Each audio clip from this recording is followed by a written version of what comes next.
For a young lady, you've got a real attitude. You think after splashing that drink, you can just walk away. Let go of me. What are you people doing?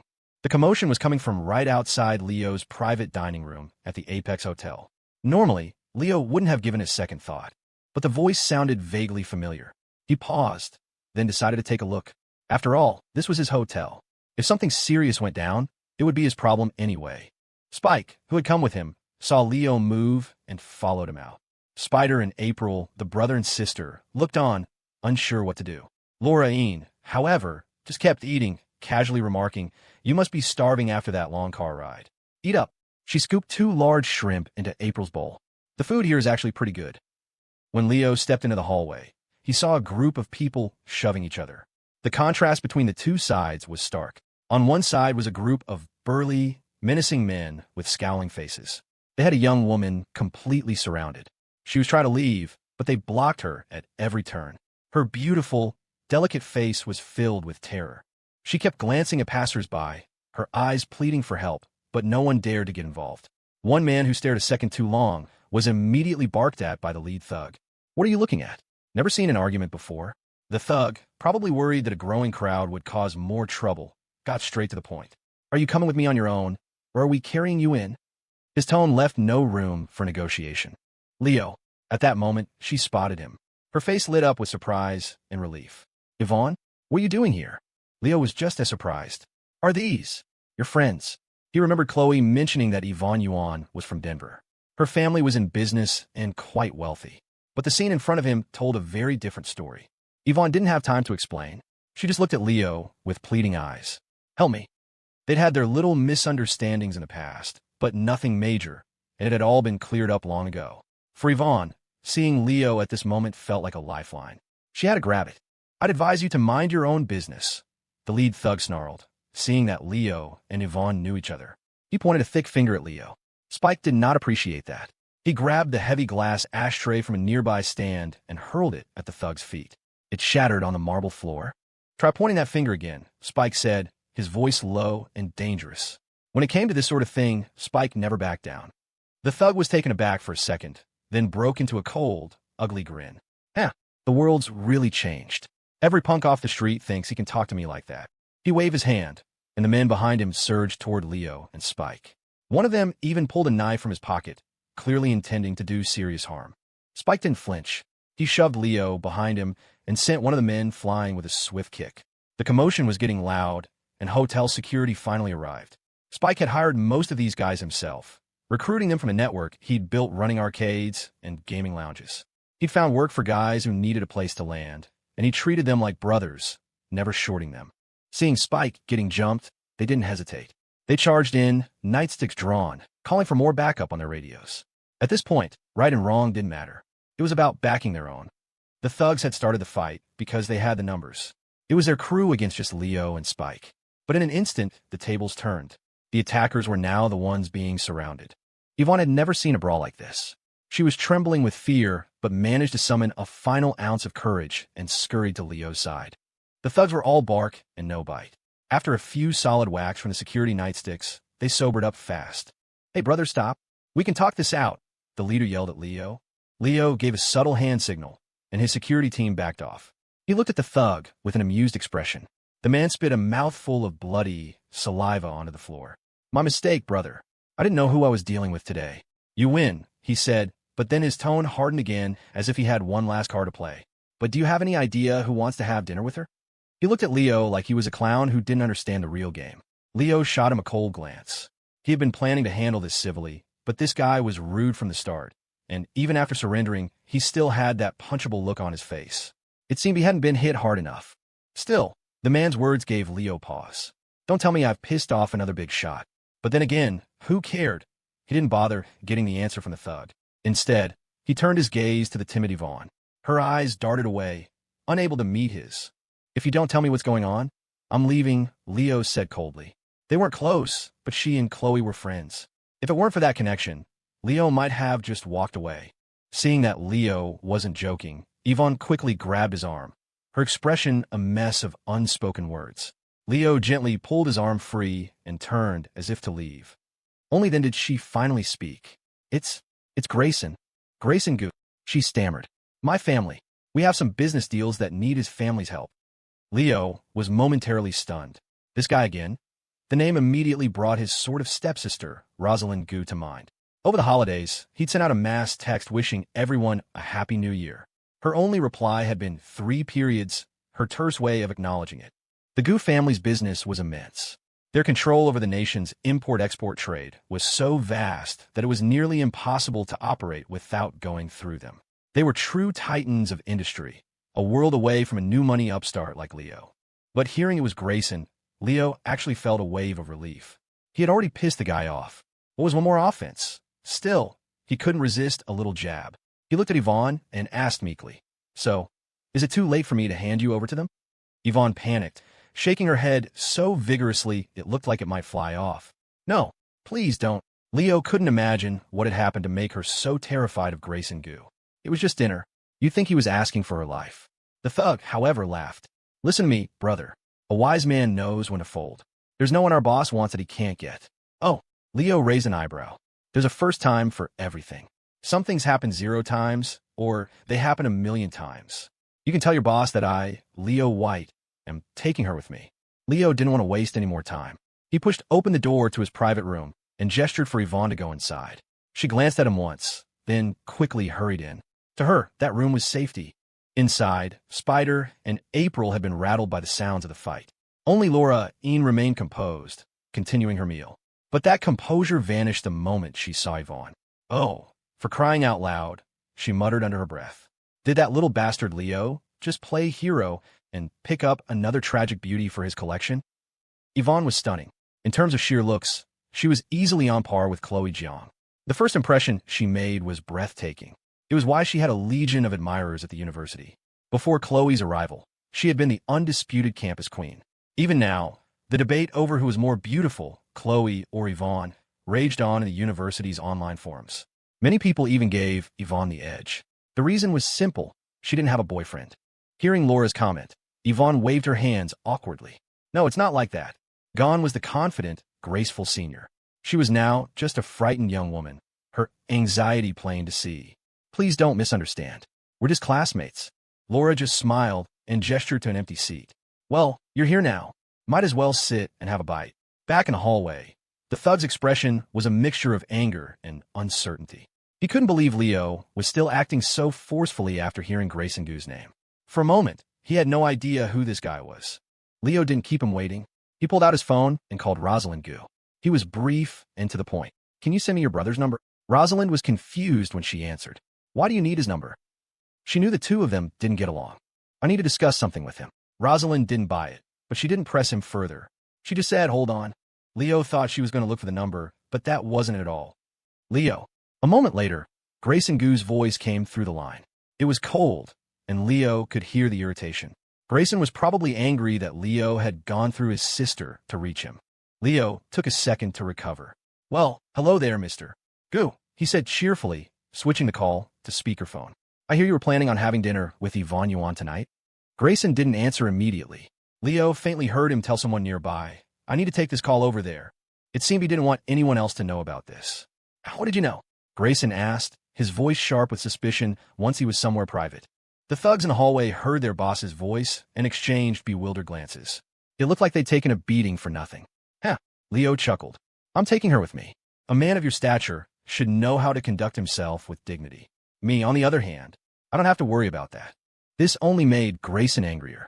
For a man of his refined upbringing, he even let a curse slip. "I haven't even come after you yet, and you're coming after me?" Now, it was Leo's turn to sound offended. He sighed dramatically. "Who in their right mind would want to bother a big shot like you? But your men pulled knives on me. I just assumed it was on your orders." "I did not," Grayson shouted. "It said that business is like war, but for a family at the Gu's level, reputation was everything. They wouldn't resort to crude violence. When they'd made a move against the Jiang Corporation, they had simply guided events from the shadows, partnering with Richard Chen. For people like them, making money peacefully was the motto. Leo knew, of course, that this was just an accident. He was just saying it to give himself more leverage. Sometimes you had to position yourself on the moral high ground. "Come now, Mr. Gu." A real man takes responsibility for his actions. Nothing to be ashamed of. Since you went that far, it's not too much for me to take one person off your hands, is it? Grayson slowly calmed down. He knew he hadn't planned to go after Leo today. It was all a coincidence. Leo was just talking a big game to make one simple point. Leave Ivonne alone. For Grayson, a woman was nothing. If he so much as snapped his fingers, a swarm of girls would throw themselves at him. If Leo wanted to fight for this one, fine, let him have her. It wasn't that Grayson was being magnanimous. Once he'd thought it through, his anger faded, replaced by a cold amusement. He even laughed. Leo, you probably don't know how much effort her family went through just to get her this dinner with me, do you? Since you say you're taking her, then take her. You might think you're doing a good deed, but for her family, is it really a good thing? The more Grayson spoke, the calmer his voice became, as if it had nothing to do with him. Tell her I hope she's still feeling this tough in a couple of days. He paused, as if remembering something. And this thing between us isn't over. I hope your luck holds out. Grayson hung up, clearly done with the conversation. In those last words, Leo heard the unmistakable threat. Some people's threats could be ignored. Grayson Gu was not one of those people. Leo had to be careful. He wasn't arrogant enough to think a few years of college could let him stand up to a dynasty of business titans. But he wasn't afraid either. This was a society of laws. The more status someone had, the more they cared about their reputation. If Grayson wanted to come after him, he'd do it through his businesses. And that was the one thing Leo cared about least. If worst came to worst, he'd just start over. He had the guts for it. But Grayson's words had given him an idea. Back in the private room, he walked straight over to Yvonne. I just spoke with him. He said your family paid a huge price to get you this dinner with him. Leo was blunt, not bothering to beat around the bush. Upon hearing this, Yvonne's face went white. She knew, of course. In the end, it was all about her family's business. She started to speak, but Leo cut her off, issuing an eviction notice. Your family's problems have nothing to do with me. He gave his word he won't bother you again. You're free to go. Leo had helped her because they were classmates. As for her family's drama, he wasn't getting involved. He didn't have the patience to understand the squabbles of the super-rich. Just as he finished speaking, Yvonne's phone rang. She stared at the caller ID, her hand trembling, too scared to answer. The phone rang until it went to voicemail, but Yvonne never found the courage to press the answer button. Tears welled in her large eyes, her beautiful face contorted with fear. Her hands trembled as she bit her lower lip, fighting to keep her emotions in check. The silence didn't last long. The familiar ringtone started again. This time, she knew she had to answer. Dad, what is going on over there? The roar from the other end was so loud that even Leo, sitting several feet away, could hear it. The tone alone was terrifying. Fat teardrops rolled down Yvonne's cheeks. Her voice shook. I don't want to. But the man on the other end didn't let her finish. You don't want to? What does what you want have to do with anything? I've raised you all these years, and this is how you repay me? I gave you a life of luxury, and all I get is I don't want to. Do you have any idea what kind of situation our family is in right now? Only the Goof family can help us.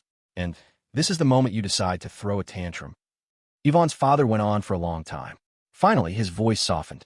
If there were any other choice, do you think I would be willing to push you into the fire? But is there? Listen to your father. Sometimes whether you like something or not just isn't that important.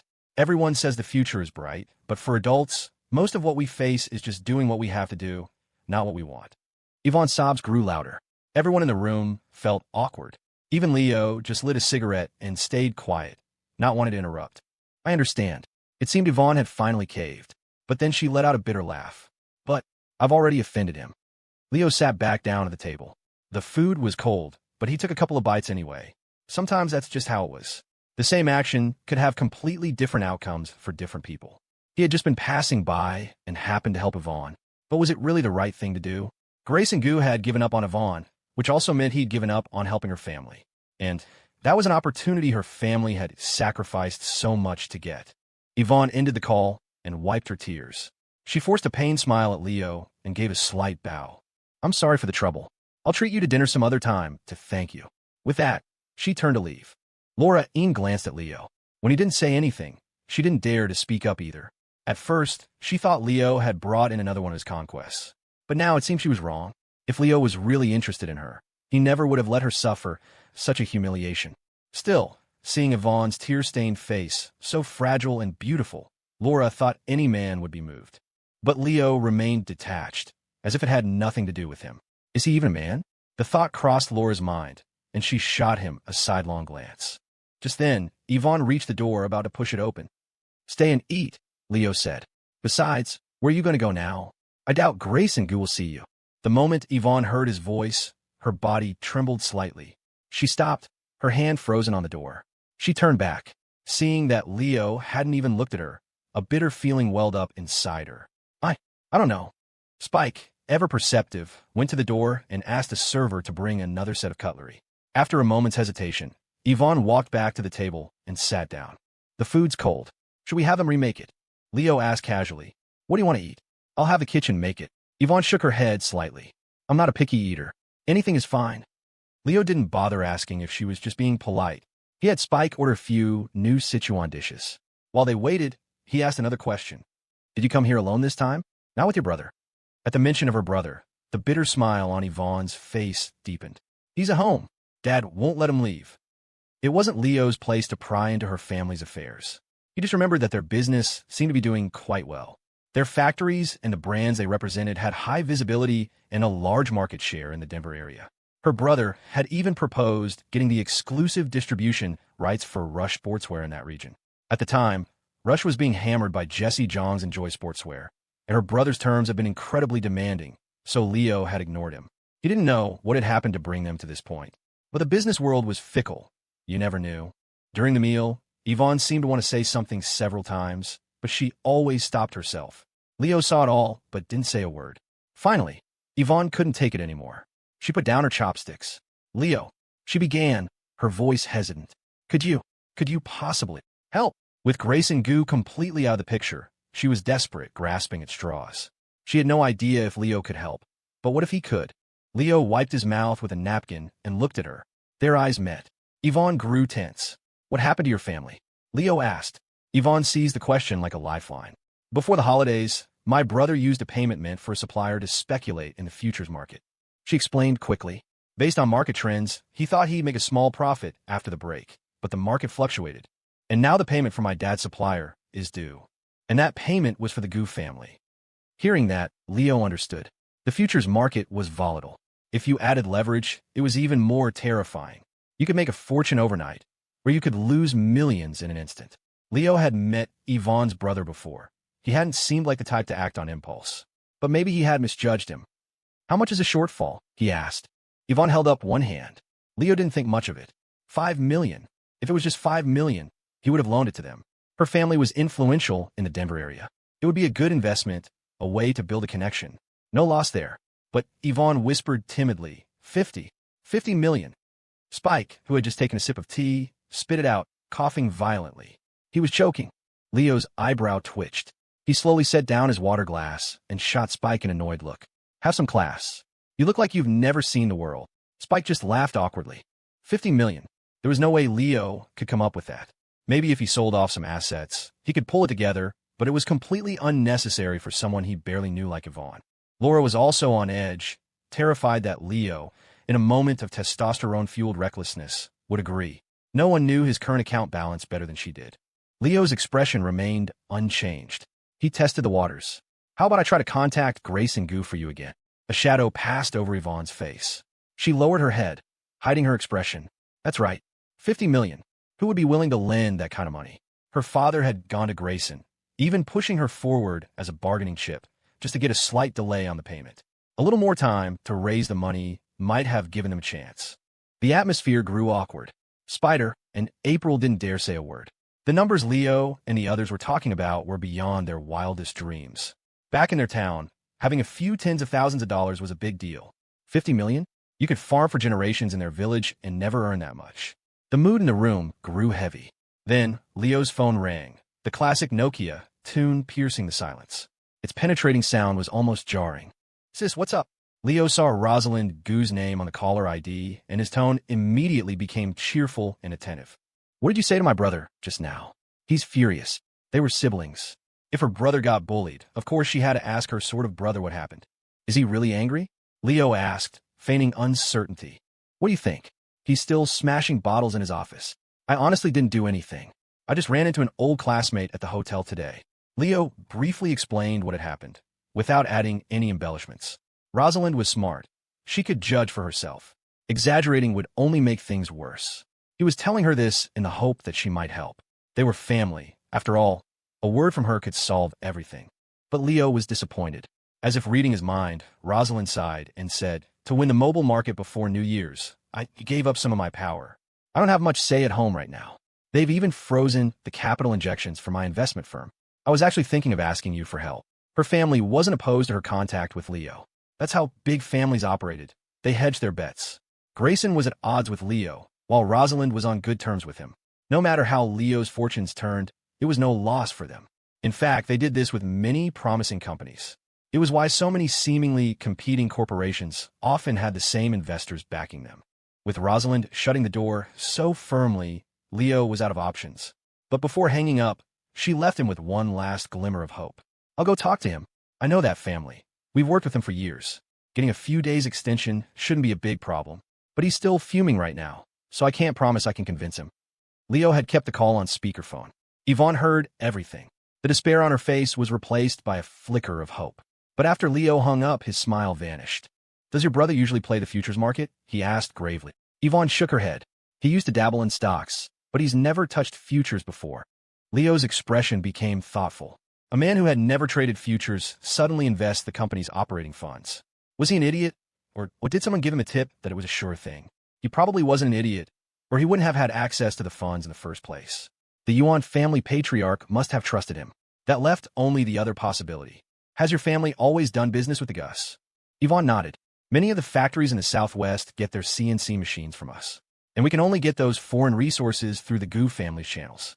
Right now, it's almost impossible to import this kind of high-end machinery without going through them. Leo knew about the Gu family's extensive reach and power. They were highly respected, not just domestically, but internationally. In 2005, aside from state-owned enterprises, they were the undisputed leader in trade. 50 million was nothing to them, but could destroy the Yuan family. The son makes a mistake, and now the daughter has to fix it. It seemed the Yuan family patriarch wasn't such a good guy either. Rosalyn didn't keep Leo waiting long. About 10 minutes later, she called back. Yvonne was even more agitated than Leo. Her nervous expression revealed her inner turmoil. Leo put the call on speaker again. Sis. Rosalyn grunted in acknowledgement. The payment can be delayed for 2 weeks, but there's a condition. She added, 2 weeks is the absolute most I could get. Leo glanced at Yvonne. She was nodding frantically. Her family had originally told her to try to get 10 days. Raising 50 million in 10 days was hard, but not impossible for them. 2 weeks was even better. What's the condition? Leo asked. A playful laugh came from the other end. It's simple. I heard your dear father-in-law got you the domestic distribution rights for several sports brands. The market's huge, and you can't handle it all by yourself for now. How about you share a little? Leo was stunned. You're certainly well-informed. How did you even know that? Rosalind replied, as if it were the most obvious thing in the world. If you're not well-informed in business, how can you do business? As soon as you agree, the Yuan family will get the call. Leo fell silent, considering. Was it really worth it for a classmate he barely knew? He knew that Ethan Jiang had paid a significant price to secure those distribution rights. Yvonne grew tense, her heart a tangled mess of emotions. After a moment of silence, Rosalind, trying to dispel Leo's hesitation, continued. I'll be partnering with you personally, so your father-in-law shouldn't get angry. Besides, do you really think your current team can handle this much business? More importantly, she paused for effect. Can you spare the time to deal with Richard Chien? Oh, Leo was surprised. Aren't he and your family partners? Rosalind corrected him. He has a partnership with my brother, not my family. Just like my partnership with you would be with me, not my family. While talking to Rosalind, Leo used Laura's phone to send a quick text to Ethan. He briefly explained the situation. After all, Ethan had provided the resources. It wouldn't be right to make a decision without him. Ethan's reply was simple, just one word. Fine. In business, there are no eternal grudges, only eternal interests. Even though he'd already made up his mind, Leo didn't rush to answer. He simply said in a calm tone, Sis, do you really think I'd give up my own gains for our family's problems? Yes, you will, Rosalind said with certainty. Because you need my resources. Only profits you can actually hold in your hand are real profits. Leo smiled. And if we partner up like this, what's your explanation to your brother? You know, he and I don't exactly see eye to eye. It was as if Rosalind had known he would ask this. She answered without a second thought. Survival of the fittest. He may be my brother, but he's also my competition. In our family, there's not much room for old-fashioned ideas about male heirs. Leo was taken aback. As expected, these legacy families had their own deep-seated traditions. The internal competition was ruthless. Rosalind and Grayson were siblings, but they were also rivals, each controlling a portion of the family's empire. Who would ultimately take the helm was still anyone's guess. Well then, to a successful partnership, Leo said decisively. Rosalind giggled. You're back in Oregon, right? Want to get dinner sometime? Leo thought about it and decided it was necessary. They were partners, after all. The holidays were over, and they still hadn't met for a meal. It just didn't seem right. My treat tonight. I'll send you the address in a bit. Rosalyn agreed. Then she added, I've already spoken to the old man about the Yuan family situation. They should be getting a call soon. By the way, that Yvonne is very beautiful, isn't she? Must be nice to have her around. Leo had kept the call on speaker. Yvonne heard Rosalyn's words and immediately lowered her head, flustered. Leo just laughed. You're nice to look at, too. How about I stick by your side? You can feast your eyes all you want. Before he could finish, he heard the dial tone. Just before hanging up, Rosalyn seemed to have muttered something about him being shameless. Leo didn't care. He put his phone aside and looked at Yvonne again, issuing another eviction notice. Dinner's eaten, business is handled. Anything else, Yvonne? Yvonne lifted her head and waved her hands. No, that's all. Leo, thank you. From his conversation with Rosalind, she had understood. To get the Gu family to agree, Leo had paid a significant price, and it seemed it might even displease Ethan Jiang. For a moment, she didn't know if she felt more gratitude or guilt. She looked at him with complicated eyes, biting her lip, a picture of pitiable helplessness. Laura Ying, who had apparently finished her meal, leaned back in her chair and let out a small burp. Seeing Yvonne's expression, she stood up. April, Spider, let's go. I'll show you where you'll be staying. Spike, go get the car for your boss. That was Laura. Despite her constant jabs at Leo, she knew how to create opportunities for him. In her mind, the only reason Leo would help Yvonne was because he wanted something from her. Some things just weren't meant to be discussed in front of so many people. Spike and the others had no objections. They quickly filed out of the room. As April left, she gave Yvonne one last look. The last person out thoughtfully closed the door. While Laura was making these arrangements, Leo's eyebrow twitched, but he didn't stop her. Sometimes a little misunderstanding was a good thing. At least it proved that Laura was someone he could truly count on. With only the two of them left in the room, Leo took a cigarette from the pack on the table. He put it between his lips before looking at Yvonne. You don't mind, do you? Yvonne quickly shook her head. No, not at all. Leo seemed to recall hearing from Xia, back when he was pursuing her, that she hated the smell of smoke. Was he wrong? He just had a fleeting thought and didn't stop his movements. You're still not leaving? Yvonne kept her hands under the table, her expression anxious. After a long moment, she gathered her courage and said firmly, I'll pay you back one day. Fearing he wouldn't believe her, she added in a clear voice, I promise. Leo burst out laughing. He flicked the ash from his cigarette, and a plume of smoke drifted toward Yvonne. Her brow furrowed slightly at the smell. She tried to hold it in, but couldn't stop a small cough. Seeing this, Leo stubbed out the cigarette. He stood up and walked toward the door. We'll talk about the future in the future. You can see yourself out, Yvonne. I have to get back to work. Yvonne was beautiful, easily a match for Khloe, but Leo had never had any ulterior motives. There were plenty of beautiful people in the world. He couldn't fall in love with every single one. Helping her this time was a coincidence. It just so happened that he also needed a partnership with Rosalind. Just as she had said, he was desperate for resources. His existing network couldn't support his plans. Building a team took time and effort, and finding the right people on the open market was like searching for a needle in a haystack. With Rosalind's involvement, things were different. Would she screw him over? Leo didn't think so, at least not now. They had a common interest. The day that disappeared would be the day the knives came out. He wasn't naive enough to think that just because he called her sis, she would actually see him as a brother. Watching Leo's departing back, Yvonne was stunned. When Laura had left, she had even braced herself for Leo to make some inappropriate demand. Looks like I was thinking too much. She muttered to herself and then followed him out. Just then, her phone rang. Dad, Yvonne, you really came through this time. Her father's voice was ecstatic. With this extra half month, I'll have enough time to figure out how to raise the funds. You're starting school again soon, right? Why don't you just stay there for now and spend some more time with Mr. Gu? A bitter pang shot through Yvonne's heart, and tears streamed down her face against her will. To this day, her father still thought she had won Grayson Gu's favor. I will. Yvonne's voice was cold, almost chilling. Despair is the death of the heart. Perhaps that's what she was feeling now. Yvonne gave a bitter laugh. In the end, she was just a disposable pawn. And what did she get in return? A 10 or 15-day extension for someone else. How cheap I am, Yvonne mocked herself. She watched Leo's back disappear into the elevator, feeling completely adrift. That was fast. Laura Ying was surprised when she saw Leo. The boss certainly works quickly. I'm warning you. Don't even think about it, Leo said, seeing the disdainful look in her eyes. He knew exactly what she was thinking. Laura just giggled, then lowered her voice and asked conspiratorially, a gorgeous woman is right there in front of you. A little wink, and she could be yours. You're telling me you weren't even a little tempted? Leo didn't care if it was appropriate or not. He flicked her squarely on the forehead.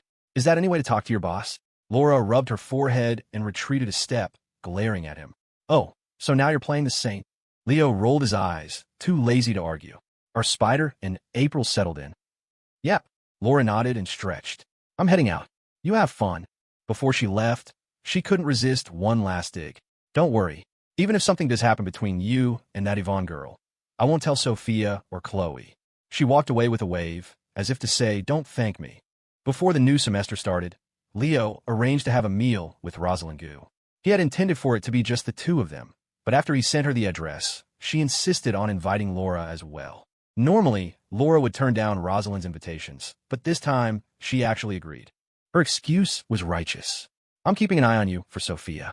If you get any ideas about marrying into the Gu family for fame and fortune, I need to give Sophia and Khloe a heads up. Leo didn't even want to speak to her. An employee like this could shorten a boss's lifespan by years. They met at a coffee shop. The place was nice, with private booths, quiet, and perfect for discussing shady business. When Leo and Laura arrived, Rosalyn was already there, having pre-ordered coffee for them. Haven't seen you in a few days, and you've put on some weight, Rosalyn teased as soon as she saw him. Looks like the holidays treated you well. Leo didn't stand on ceremony, sitting down directly across from her and patting his stomach. Isn't that the whole point of the holidays? What? Didn't you get to indulge, Rosalyn? Rosalyn's smile twitched. She took a sip of her coffee. If you know how to talk, you should do it more often. Leo chuckled. After a sip of coffee, he got down to business. So, how are we going to structure this partnership? They had only discussed it briefly over the phone. Even now, this meeting was just a preliminary talk. The finer details would have to be hammered out by their respective legal and business teams. This meeting was just to feel each other out. If it were two men, the meeting would likely be at a high-end spa, where a good massage would be more effective than any negotiation. But with a man and a woman, anywhere was fine. Rosalyn looked at Leo, a slight smile playing on her lips. The distribution rights are yours. How we cooperate is, of course, up to you. Leo didn't beat around the bush. He glanced at Laura. They had discussed this before coming. Laura nodded, understanding, and pulled a proposal from her bag. Rosalyn, take a look at this first. If there's anything you're not comfortable with, we could discuss it. The initial draft was written by Leo himself. It was heavily skewed in his favor. Rosalyn was basically just a tool. Business was all about negotiation. Leo was prepared to sit here all day. However, the outcome was not what he expected. This could work, Rosalyn said crisply. Laura was momentarily stunned. She was about to say something, but before she could, Rosalyn pushed the proposal back onto the table. I can agree to this, but there's an additional clause. Rosalyn paused, deliberately building suspense. Leo smiled, looking at her. Oh, what kind of clause? He hadn't expected her to agree. The terms were harsh. She would be responsible for developing the domestic market. If her market share was less than 10% after 6 months, she would have to withdraw and compensate for any operational losses. If she succeeded, the partnership would continue, and her profit share would increase. It was a demanding deal. If Leo played any games, it would be almost impossible for her to succeed. So, when she agreed, he was curious about what she wanted in return. Rosalyn smiled, her gaze full of meaning. You don't think I'm partnering with you just for these brand distribution rights, do you? Laura shot a look at Leo. He noticed, but remained calm. He even joked, what else could you possibly want, Rosalyn? Surely not me, right? Please. Rosalyn glanced at him. You're so shameless. No wonder you're getting rich. She didn't want to banter. Your firm, Silver Fur Capital, hasn't had a capital injection in a long time, has it? Have you considered market financing? Rosalyn said it lightly, but Leo was no longer calm. He had numerous businesses under his name.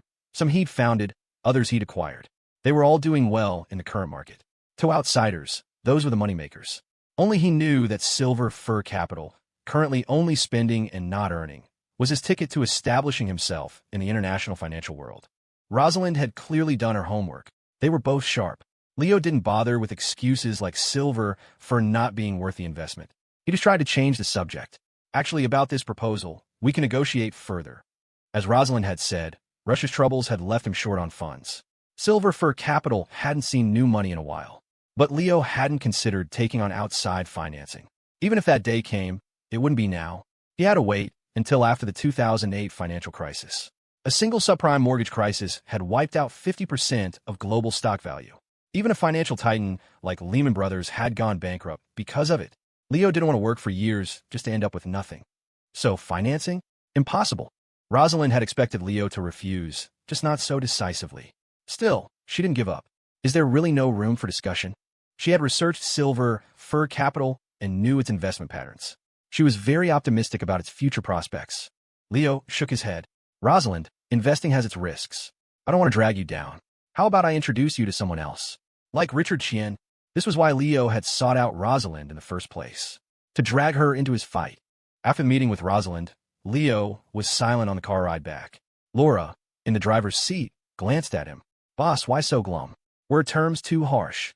They had reached an agreement, but Rosalyn had been vague about accepting Leo's conditions. Instead, she had proposed several of her own. Even Laura found them daunting, yet Leo had agreed to them on the spot. Hearing Laura's question, Leo shook his head slightly. We already got the better end of this deal. I was just thinking about something else. He stared out the window. Laura didn't press further. That was the mark of a good subordinate. Over the next few weeks, Leo brought April Zhang to various company events. It soon became common knowledge that this girl, April, was Leo's new assistant. At first, hearing her name, people imagined a stunning beauty. But when they actually saw her, they were shocked. What does he see in her? A new hire at Rush Sportswear whispered during an office chat. Is she that capable? Before she could finish, a colleague quickly clamped a hand over her mouth, looking around nervously. Seeing no one else, she let go. Do you want to keep working here or not? Jenny, the senior colleague, checked her surroundings again before whispering, the other day, someone was talking about April. The next day, they were transferred. I heard that at the new post, their supervisor found a reason to fire them for violating company policy. Leo paid his employees very well, especially the ones who had stuck with Rush through its recent crisis. The benefits were absurdly good. Because of this, no one wanted to leave. Some were even hoping for another crisis. As long as they weathered the storm with the company, they knew Leo would reward them generously. Now, with this new opportunity, no one was about to risk their job. Hearing Jenny's story, the new hire covered her mouth in shock. I didn't say anything just now. Jenny rolled her eyes. You're new to the workforce, so it's normal not to understand some things. Just remember, things aren't always what they seem. Our boss is a very loyal person. You can see that from everything he's done. That person you were just talking about is the way she is because of him. Do you think he'd let you make fun of her for it? The new hire nodded vigorously. Joining Rush meant learning about the man who had single-handedly built this myth. Leo thought corporate culture training was just a formality, but the other managers insisted. So, the first lesson for new employees was to understand how Rush became a leader in the domestic sports brand market in such a short time. Leo, naturally, was portrayed as a legend. The official story couldn't very well say he had the full, unwavering support of the Jiang Corporation's chairman. This led many employees, especially recent graduates, to hold Leo in awe. As they were talking, another group of people walked in, led by April. Jenny immediately stood up and greeted her with a smile. April. The new hire was terrified, afraid that someone had overheard her and would report her. Her voice trembled. Hey, April. April had gradually grown accustomed to this. She smiled at them both and walked toward her office. You know, April seems really nice, the new hire said after she had gone. At least better than Ms. Ying, who just walks around with a frown all day. Jenny chuckled. That's because you don't know. Besides Rush, Ms. Ying is in charge of other projects for the boss. Basically, every waking moment she's not eating or sleeping, she's working for him. How could she possibly be in a good mood? When she gets angry, even the boss has to listen. The new hire propped her chin on her hands, staring at the big Rush logo on her computer screen. I wonder when I'll ever get to that level. Jenny smiled. Keep working hard. The boss is still young, and his business is always expanding. He often promotes from within when he starts a new company. If you're good enough, you'll definitely get your chance. It's one thing when a boss makes promises. It's another when your colleagues help him do it. A company like that was bound to succeed. April sat down in her office and took a deep breath. Through the floor-to-ceiling window, she looked out at the bustling city of Portland. She felt a sense of disbelief. Not long ago, she was just a country girl in a small village. Now, she was standing here looking down on a city she had only ever seen on television. Fate was a strange thing. As her gaze returned to the room, she noticed her reflection in the glass. The scar on her face was still there, but now she dared to look at it. She reached up and touched it. It didn't seem so scary anymore. Just then, there was a knock on the door. April quickly sat up straight. "Come in." A young woman entered, a constant, cheerful smile on her face. She placed a file in front of April. "April, here are the documents you asked for." She then flipped open a notebook. "Today's training is on business management. After the class, a designer and an image consultant will be here to help you with your look and do your hair and clothes. Tonight, the boss has scheduled an appointment for you with the lead specialist at a cosmetic clinic." Since she started, April's days have been packed. Work actually took up the least amount of her time. Most of it was spent on business training and personal grooming. In terms of her demeanor alone, she was already completely different from the girl she used to be. Okay, at first, April had been hesitant, afraid to accept it all. But after a while, she had gotten used to it. After outlining the schedule, the young woman left. April opened the file on her desk and began to read it carefully. It contained Rush's performance report from the previous year, along with this year's departmental budgets and work plans. The previous year's data showed the company's profits. This year's budget revealed its development plans. When creating a budget, every possible expense for the year was accounted for. These two sets of data were top-secret company information. Leo knew it was a bit rushed to expose her to this now, but he didn't have time to wait. It was all a matter of how much April could absorb. April Zhang became Leo's assistant. Spider, on the other hand, chose to go to Apex Construction. Leo's original plan had been for him to go back to school for a couple more years, but he had refused without a second thought, arguing that he just wasn't cut out for studying. He said he'd rather spend that time hauling bricks on a construction site. Someone had told him you could make 70 or 80 bucks a day doing that, which is an astronomical sum to him. When Leo heard he wanted to work on a site, he didn't argue. He offered to start him as a junior manager, but he refused that too, saying it was better to start from the bottom. He even showed Leo his muscular build, which made Leo take a second look. The kid was strong. Maybe he really was meant for a construction site. And one more thing, Leo, Spider had said, "Please don't tell anyone there about our relationship.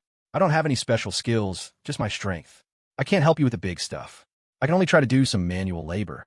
After spending a few days with him and recalling his memories from his past life, Leo understood Spider's character. He didn't object. "Just work hard, do a good job, and I'll give you a raise." Spider had scratched his head and smiled shyly. Leo called Hank and asked him to look out for Spider, which Hank readily agreed to. During the call, something occurred to him. The market at Mill District is opening this weekend. Are you going to be there? Leo thought about it and decided against it. "Just get a few people from the county and the district office. You can represent our side. I'll go as a customer." Hank nodded. It wasn't a big deal. The whole point of building the market was to give the displaced residents of the Mill District a place to set up stalls, which had helped reduce resistance to the redevelopment. Everything was proceeding smoothly, so Leo didn't want to get more involved. The market's opening day was also the first day of the new semester. The university town, quiet for a whole winter break, was once again bustling with activity. Returning students dragged luggage of all sizes. This time, there were no eager upperclassmen to help them carry it. Leo was squatting on the curb by the campus entrance, holding a popsicle. The holidays were over, but the winter chill lingered. Eating a popsicle in this weather made many passing students do a double take. Leo was well known at the university. After Rush's multiple PR crises, some unscrupulous media outlets had dug up his entire life story. Add to that the fact that he was always with the campus goddess, Khloe Jiang, a source of endless grumbling from countless male students, and it was hard for him not to be famous. "Leo, all by yourself?" a bold girl asked, smiling as she approached. She didn't seem to mind his casual posture and sat down next to him. "Popsicles are hard to find this time of year. Can you tell me where you got it?" Leo smiled back. "The store is a bit far from here, not convenient to walk. How about I drive you?" The girl feigned demureness. "Oh, I don't know if that's a good idea. What if someone sees me getting into your car?" Leo nodded in agreement, his smile fading. "You're right. Let's just forget it." Hearing this, the girl's composure slipped. She was just playing hard to get. She quickly forced a smile. "Actually, it might be okay. Why don't you take me?" Leo waved his hand. "Nah, not appropriate. You're so pretty. What if I can't control my animal instincts and do something terrible to you?" As he spoke, his eyes scanned her face. She was the flashy, over-the-top type. Whether by accident or design, 2 buttons on her coat were undone, revealing a deep V-neck shirt that outlined a patch of pale cleavage. "You're joking, Leo," she said, covering her mouth as she laughed. "You're not that kind of person." Just as she was about to continue the conversation, she was interrupted. "Am I interrupting something?" The voice was puffed up with indignation and dripping with acid. Leo patted his pants and stood up. If you hadn't come any later, I would have frozen to death out here. Or died in the arms of a beauty, you mean? Khloe's face was still flushed with anger. She glared at Leo. The other girl, seeing this, grew even more awkward. After a quick, see you later, Leo, she scurried away. Leo held out his arms to Khloe. It's been days. Come here, let me give you a hug. Khloe pouted and turned her head away, but her body betrayed her, moving obediently toward him. She wrapped her arms around his waist. The familiar scent filled his senses, and his mood instantly improved. But just then, Khloe slid her hand under his shirt and gave his side a vicious pinch. Leo, are your standards getting lower and lower? Leo jumped back. Are you crazy? Khloe just huffed, offering no explanation. Anyone could see she was furious. The kind of furious that needed to be coaxed and wouldn't be easy. Leo knew this, so he decided not to even try, saving his breath. He grabbed the bag from her hand. Is this a present for me? Of course not. Khloe denied it immediately, but Leo wasn't listening. He was already tearing open the bag. The gift box was exquisite, very much in line with Khloe's style. He opened it to find a watch inside. Patek Philippe. Leo glanced at it and closed the lid. It was a brand he couldn't afford. He carefully handed it back. Be careful with this, don't drop it. That made Khloe even angrier. She stomped her foot. Leo, you're a jerk. Leo pretended to clean out his ear, as if her shout had been deafening. Then, like a magician, he pulled a small box from his pocket. Happy first day of school. A present for you. Khloe snatched it from him. She opened the box. Inside was a heart-shaped rock. It looked completely ordinary, probably cheaper than the box itself. But she could see it was a thoughtful gesture from him. Her anger subsided a little. Sometimes girls are that easy to please. As long as she didn't know he'd picked it up off the ground at the construction site while visiting Spider. Fine, ignore me then, Leo said, pushing his luck. I have things to do. You go to your class meeting by yourself. He turned and started to walk away. Leo turned his back and started walking, muttering something under his breath. The sound was so low only he could hear it. 3, 2, 1. Hey, wait for me. Khloe's petulant voice called from behind him. A moment later, he heard footsteps approaching, and his hand was taken. I thought you were ignoring me, Leo said, turning his head with a mock-annoyed expression. Khloe's anger hadn't completely vanished, but in light of the gift, she decided not to argue. You started it. Leo smiled, picking a stray leaf from her hair. Are you jealous? He asked. Khloe hemmed and hawed, refusing to admit it. Her eyes darted away, unable to meet his. Leo gently tapped the bridge of her nose, then feigned offense. Well, who's the one who went on a trip without me? At the mention of this, Khloe knew she was in the wrong, but she still tried to argue, her voice muffled. You were busy. Leo took her hand and placed it on his cheek. Her small hand was cool and soft, a pleasant sensation. He lowered his voice. Is anything more important than being with you? A wave of sweetness washed over Khloe. A shy look flashed in her eyes, and she looked down, a little embarrassed. Well, maybe I'll take you with me next time. Leo let out a silent sigh of relief. Today's crisis was averted. He'd have to be more careful in the future. There could always be a pair of eyes watching him. You got a deal, Leo said, linking his pinky with hers. Pinky swear. You're so childish, Khloe grumbled, but her finger was already firmly linked with his. They even pressed their thumbs together to seal it. Maybe it was a childish gesture for elementary schoolers, but for college students, it was just right. Khloe, long time no see. As they were walking toward their classes, they suddenly heard someone call Khloe's name from behind. They both turned around to see a smiling Yvonne. Yvonne, what a coincidence. You're here too. Khloe was clearly happy to see her. I thought you guys didn't start for a couple more days. Freshmen and sophomores had different start dates, so Khloe's confusion was understandable. Leo hadn't told her about what happened with Yvonne. He didn't see the need.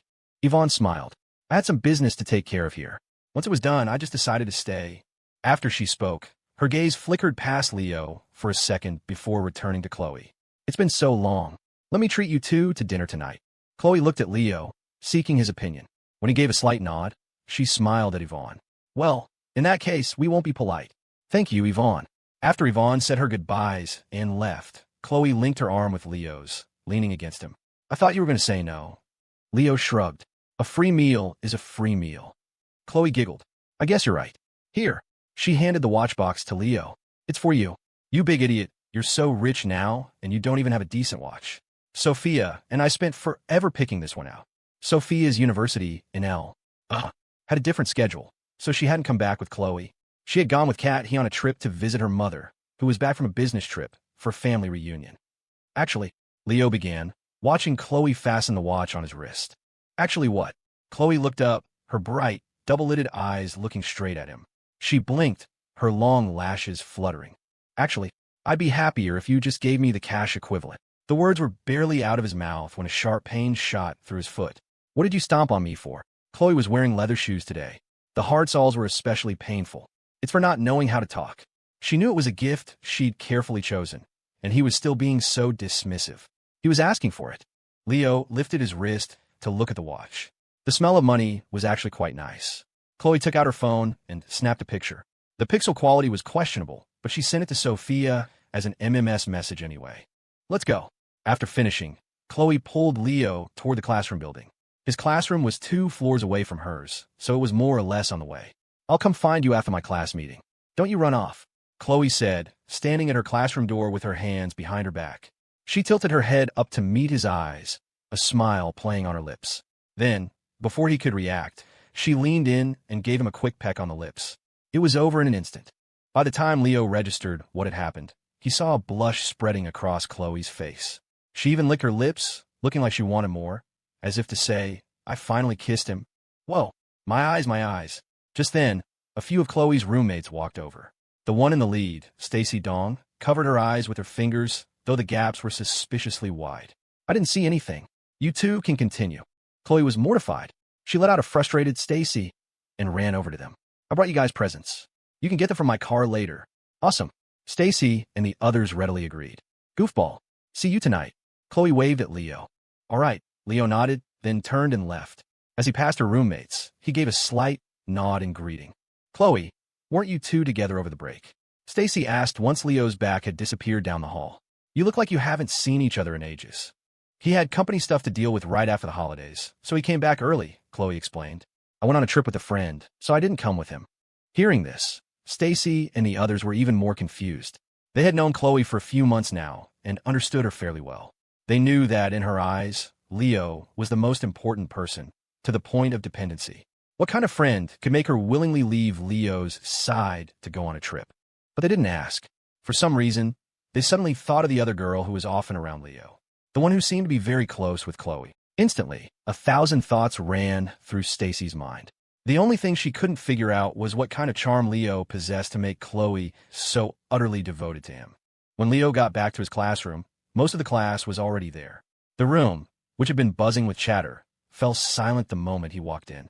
They were both happy and resentful to have such a formidable figure in their class. Happy because they could at least brag to others, Leo White is my classmate. Maybe after graduation, with a wave of his hand, their futures would be secure. Resentful because they were all roughly the same age. Why was the gap so vast? The 718 Express crew had already saved him a seat. Shane Xie waved him over. Leo, over here. As soon as Leo sat down, Mark Leong started chattering away. Leo, I brought some jerky from home. You should take some and try it. Hearing this, Shane was immediately displeased. I'm telling you, Mark, your favoritism is way too obvious. I asked you to cook some, and you wouldn't. So, my status in your heart is lower than Leo's? I admit there's a bit of a gap, but don't be so blatant about it.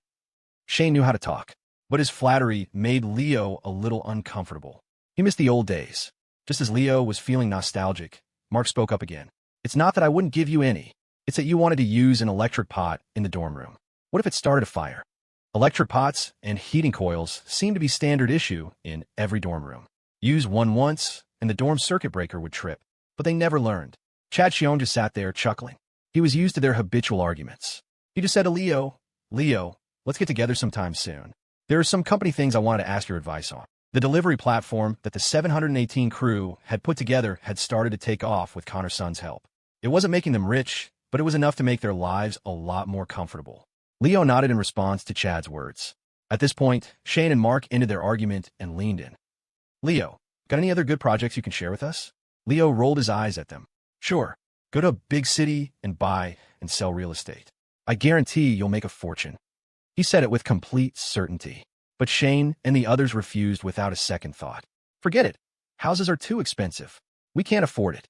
My dad was even thinking of buying me a place for when I get married, somewhere on the waterfront in Seattle. But he took one look at the current market and decided to wait. Said he'll buy it when the prices drop. Leo looked at him with pity. This baffled Shane. What's wrong? Leo shook his head and sighed. Why don't you try to convince your dad again? Shane refused decisively. I think he's right. I was the one who told him not to buy. Leo fell silent. After a long moment, he said quietly, if you can, I suggest you start being extra nice to your dad from now on. Shane blinked. Then Leo added, hopefully he'll remember that you've been a pretty decent son all these years and go easy on you. Just as they were chatting, Mark suddenly stopped. He was staring at something behind Leo. Leo was sitting on the aisle side, his back to the hallway as he talked to Shane and the others. Seeing Mark's expression, he whipped his head around. Whoa! Leo recoiled. Holly had appeared out of nowhere. Having a person suddenly materialize in front of you was startling enough. Add to that her heavy dark circles and greasy hair, and it gave her a particularly tragic look. Holly yawned and greeted him. Leo, long time no see. Leo nodded in acknowledgement. Just then, Holly pulled a stack of papers from her pocket. Sophia isn't back yet. This is important. She said to give it to you. Take a look when you have a chance. Before the break, Leo had asked Sophia to start a business with Holly. The project and company were already set up. All Holly had to do was go through the motions. But Holly didn't know that. She took it incredibly seriously, to the point of neglecting food and sleep. Leo placed the documents on the desk, his brow furrowed. You've been working on the company all break? Holly's face was etched with fatigue. She used to be fresh and vibrant. With a touch of light makeup, she was a goddess to many in their class. But now, her hair looked like it hadn't been washed in days, and her pretty face was pale and bloodless. She nodded, then covered her mouth to stifle another yawn. There's just so much to learn. I don't have any special advantages, so I can only work harder. A chill ran down Leo's spine. Her condition was not a good sign. If her health collapsed, he was finished. This was far more terrifying than battling Richard Chien. Cold sweat began to form on his forehead. That's enough, he said, his voice firm. I'll have Sophia take over for now. You take a few days off and rest. Holly smiled weakly, her voice stubborn. I'm fine. From the way she looked, she was anything but fine. Leo's face darkened, his tone turning threatening. If you don't listen, I'll temporarily suspend all funding. All the progress you've made will be for nothing. Seeing that Leo wasn't joking, Holly's body trembled. Her eyes, already bloodshot, grew redder. She just stared at him blankly, not saying a word. Leo sighed, softening his tone. You go rest. I'll make the arrangements. Holly nodded numbly. It was unclear if she had heard him. After she left, Shane's eyes were still wide with disbelief. Was that Hollywood? My God, what happened to her? Similar comments echoed around the classroom. The person who used to be so meticulous about her appearance was now so unkempt. Holly's state left Leo deeply worried. After the class meeting, he stopped her roommates and asked them to look out for her. He knew it wasn't his place, but he had to say something. Her roommate gave him a scornful look. Mr. White, maybe you should worry about your own affairs first. She pointed toward the classroom door. Outside, Khloe was already there, waving at him. Ivonne was with her. Goodbye, Mr. White, Holly's roommate said and walked away. They had clearly misunderstood something. Leo walked out of the classroom, and Khloe immediately linked her arm in his. Ivonne wants to start her own business, she chirped. Do you have any recommendations? Leo shot Ivonne a surprised glance. She wore a faint, knowing smile. When she saw him looking, her eyes curved into crescents. Well, graduation is just over a year away. Instead of getting an internship at some random company, I thought I might as well try to build something myself. Of course, Ivonne paused, then let out a soft laugh. If your company is hiring, I might be persuaded to consider it. Chloe's eyes slid from Leo and fixed on Ivonne.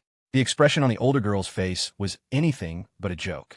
She knew Ivonne was proud, not the type to lower herself for just anyone.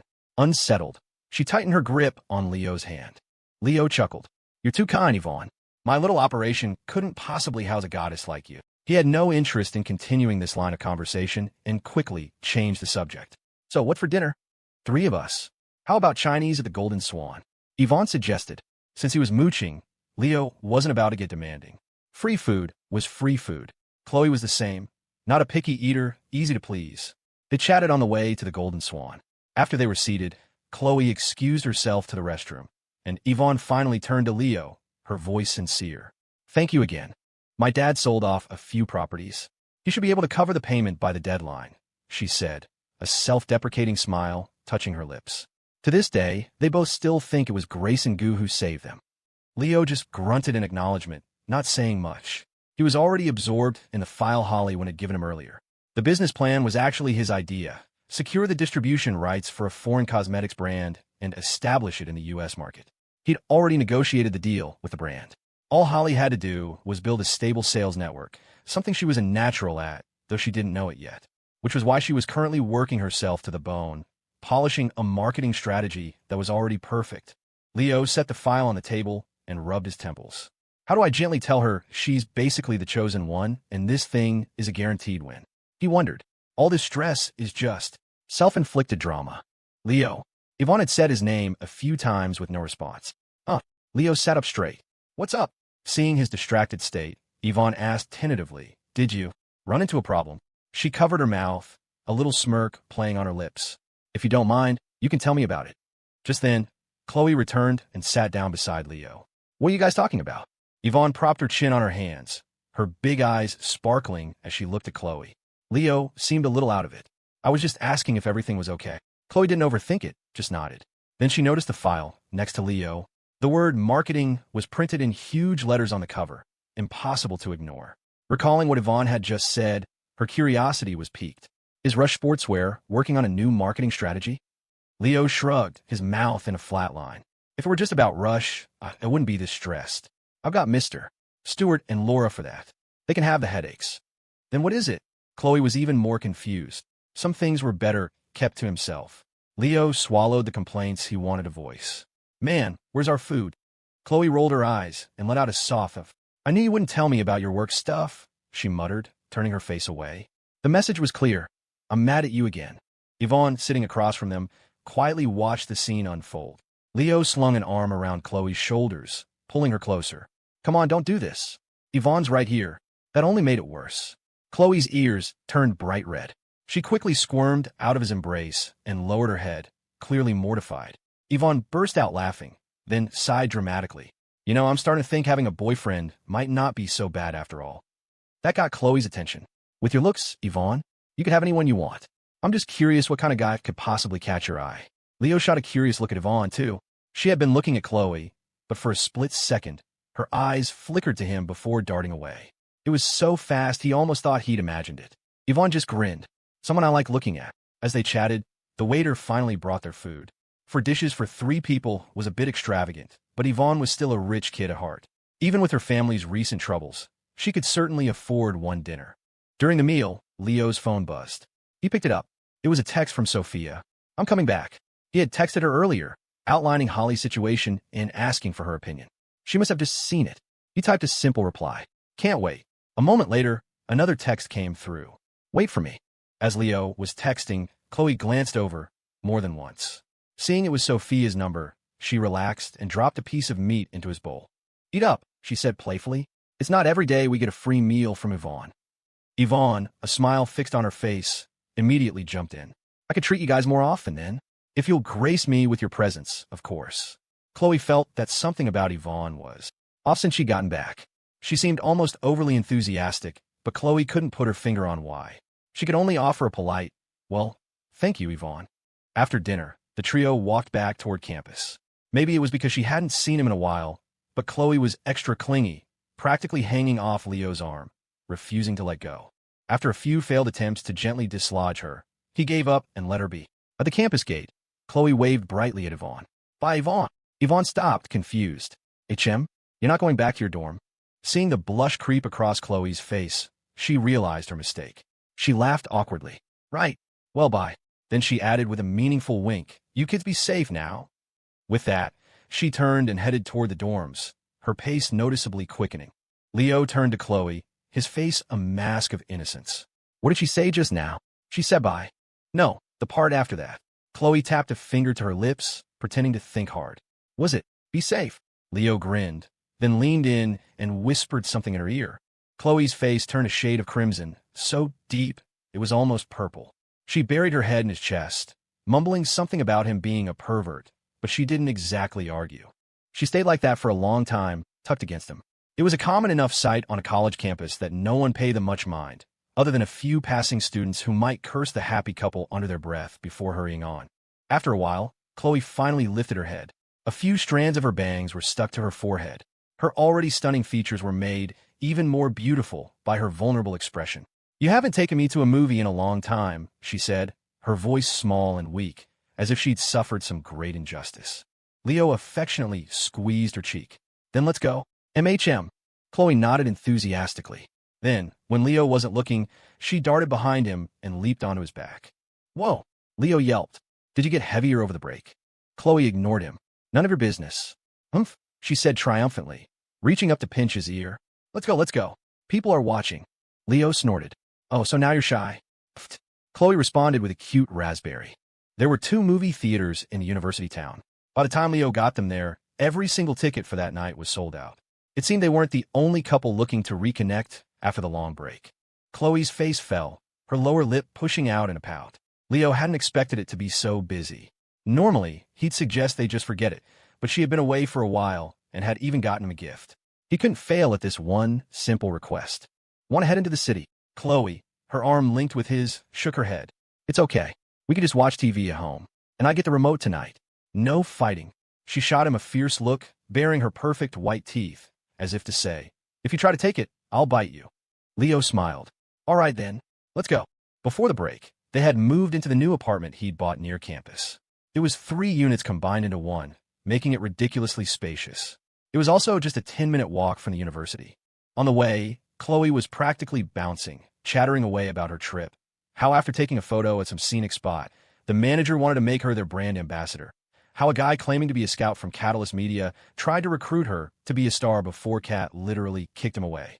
She told the stories with relish. Finally, as they waited for the elevator, her voice grew quiet. It would have been better if you were there, she murmured. I missed you, you jerk. Leo wrapped an arm around her slim waist and pressed a soft kiss to her forehead. I missed you too. Khloe looked him straight in the eye, uncertain. Really? Leo spread his hands, his expression utterly sincere. What else? She narrowed her eyes, placing a hand on his chest. Then tell me, did you see Yvonne after you got back? No, Leo said, his voice firm. I swear. Khloe wasn't sure. Yvonne's behavior today had just been so strange that her mind immediately went to Leo. Before she could press him further, the elevator arrived. Come on, let's go inside, Leo urged. Khloe had to let it go. Even though they hadn't stayed here over the break, Leo had hired a cleaning service. The apartment was spotless. The moment she was inside, Khloe dove onto the sofa, turned on the TV to a random channel, and lay on her side, one hand propping up her head, her body forming a perfect S-curve. She patted the spot next to her, beckoning Leo over. The second he sat down, she wrapped her arms around his neck, pulled him down, and started tickling him. Khloe was the classic type who loved to start fights she couldn't win. A moment later, the room was filled with her giggles and pleas for mercy. He. I give. I was wrong. Stop it. I said I was wrong. Leo just smirked and pulled her into a tight embrace. Khloe giggled, then said playfully, so have it grown up. Sunlight streamed through the window. Inside, the mood was blissful. Leo opened his eyes to see Khloe's delicate face resting on his arm. Her eyes were closed, her long lashes fluttering slightly. She was sleeping soundly, one of his arms serving as her pillow. She was comfortable. Leo, on the other hand, was in agony. It was early, and his arm had lost all feeling. If he didn't move soon, amputation felt like a real possibility. At this point, he didn't care if she was a grumpy riser or not. He gave her a firm shove. Khloe's eyes snapped open. Seeing Leo glaring at her, she rubbed her eyes, not quite awake. What time is it? Just past 7. So early? The first day of the semester didn't start until 8:30. 7 was early. She tried to wrap her arms around him and go back to sleep, but Leo rolled out of bed. Now she was really confused. The old Leo could sleep for ages. My arm's dead, he said, his face a blank mask. A look of realization dawned on her, and she immediately pulled the comforter over her head. I don't know anything. Grumbling aside, Leo got dressed and went to the kitchen. There were some frozen waffles in the freezer. It would have to do for breakfast. As he was putting them in the toaster, Khloe padded into the kitchen in her pajamas. She came up behind him and started gently massaging his arm. How is it? It'll live. I can still use it. He. Khloe let out a little laugh and wrapped her arms around him from behind, pressing her cheek firmly against his back. You bad man. Leo didn't argue, just kept making breakfast. A few minutes later, the waffles popped up. He patted her hands. Time to eat. Okay. Khloe reluctantly let go and went to get the plates. Frozen waffles weren't exactly gourmet, but neither of them was picky. Is Sophia coming today? Khloe asked as they ate. She remembered Sophia saying she wouldn't be back for another few days. She had no idea what changed, but yesterday Sophia had suddenly said she'd be back today. Khloe had meant to ask Leo last night, but they'd stayed up late watching TV and had fallen asleep. She'd only just remembered. Leo nodded. She needs help with something. At that, Khloe's mood seemed to sour. She looked down and continued eating, and a quiet gloom settled over the room. After a moment, she spoke, her voice low. Am I really dumb? Huh? Leo was stunned. Why would you think that? Khloe put down her fork, her lips forming a pout. Sophia gets to help you with things. And me? You're always the one taking care of me. After she finished, Leo wiped his mouth with a napkin. It's good that you're aware of it, he said. So, you should learn to take care of me, too. Why don't you start with washing the dishes? Khloe looked like she was about to explode. She felt like they were having two completely different conversations. This guy was clearly just messing with her. Oomph. She huffed, but she actually started clearing the table. By the time she came out of the kitchen, it was 8 o'clock. After getting ready, they left for campus. It was obvious Khloe was still in a funk on the way there. It wasn't until they reached the campus gate that Leo finally said, Sophia is helping a classmate of mine with a startup. They ran into a little trouble, so she needed to come back. It's not as complicated as you're making it. Go to your class. I'll pick you up for lunch. After her family's upheaval, Khloe had developed a deep-seated insecurity. It was only because Leo was always there that it didn't show more often. The real reason she was upset was the feeling that Leo and Sophia had a secret world she wasn't a part of. All she needed was an explanation from him, even if it was a lie.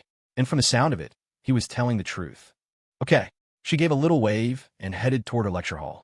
Leo had a class too, but decided to skip it. He'd barely shown up last semester and hadn't failed a single course. Looked like he could be even bolder this time around. Besides, the class was probably better off without him. Whenever he showed up, a flock of girls would suddenly decide to audit that specific lecture. They were there to learn, all right, just not about the subject. That's how it was.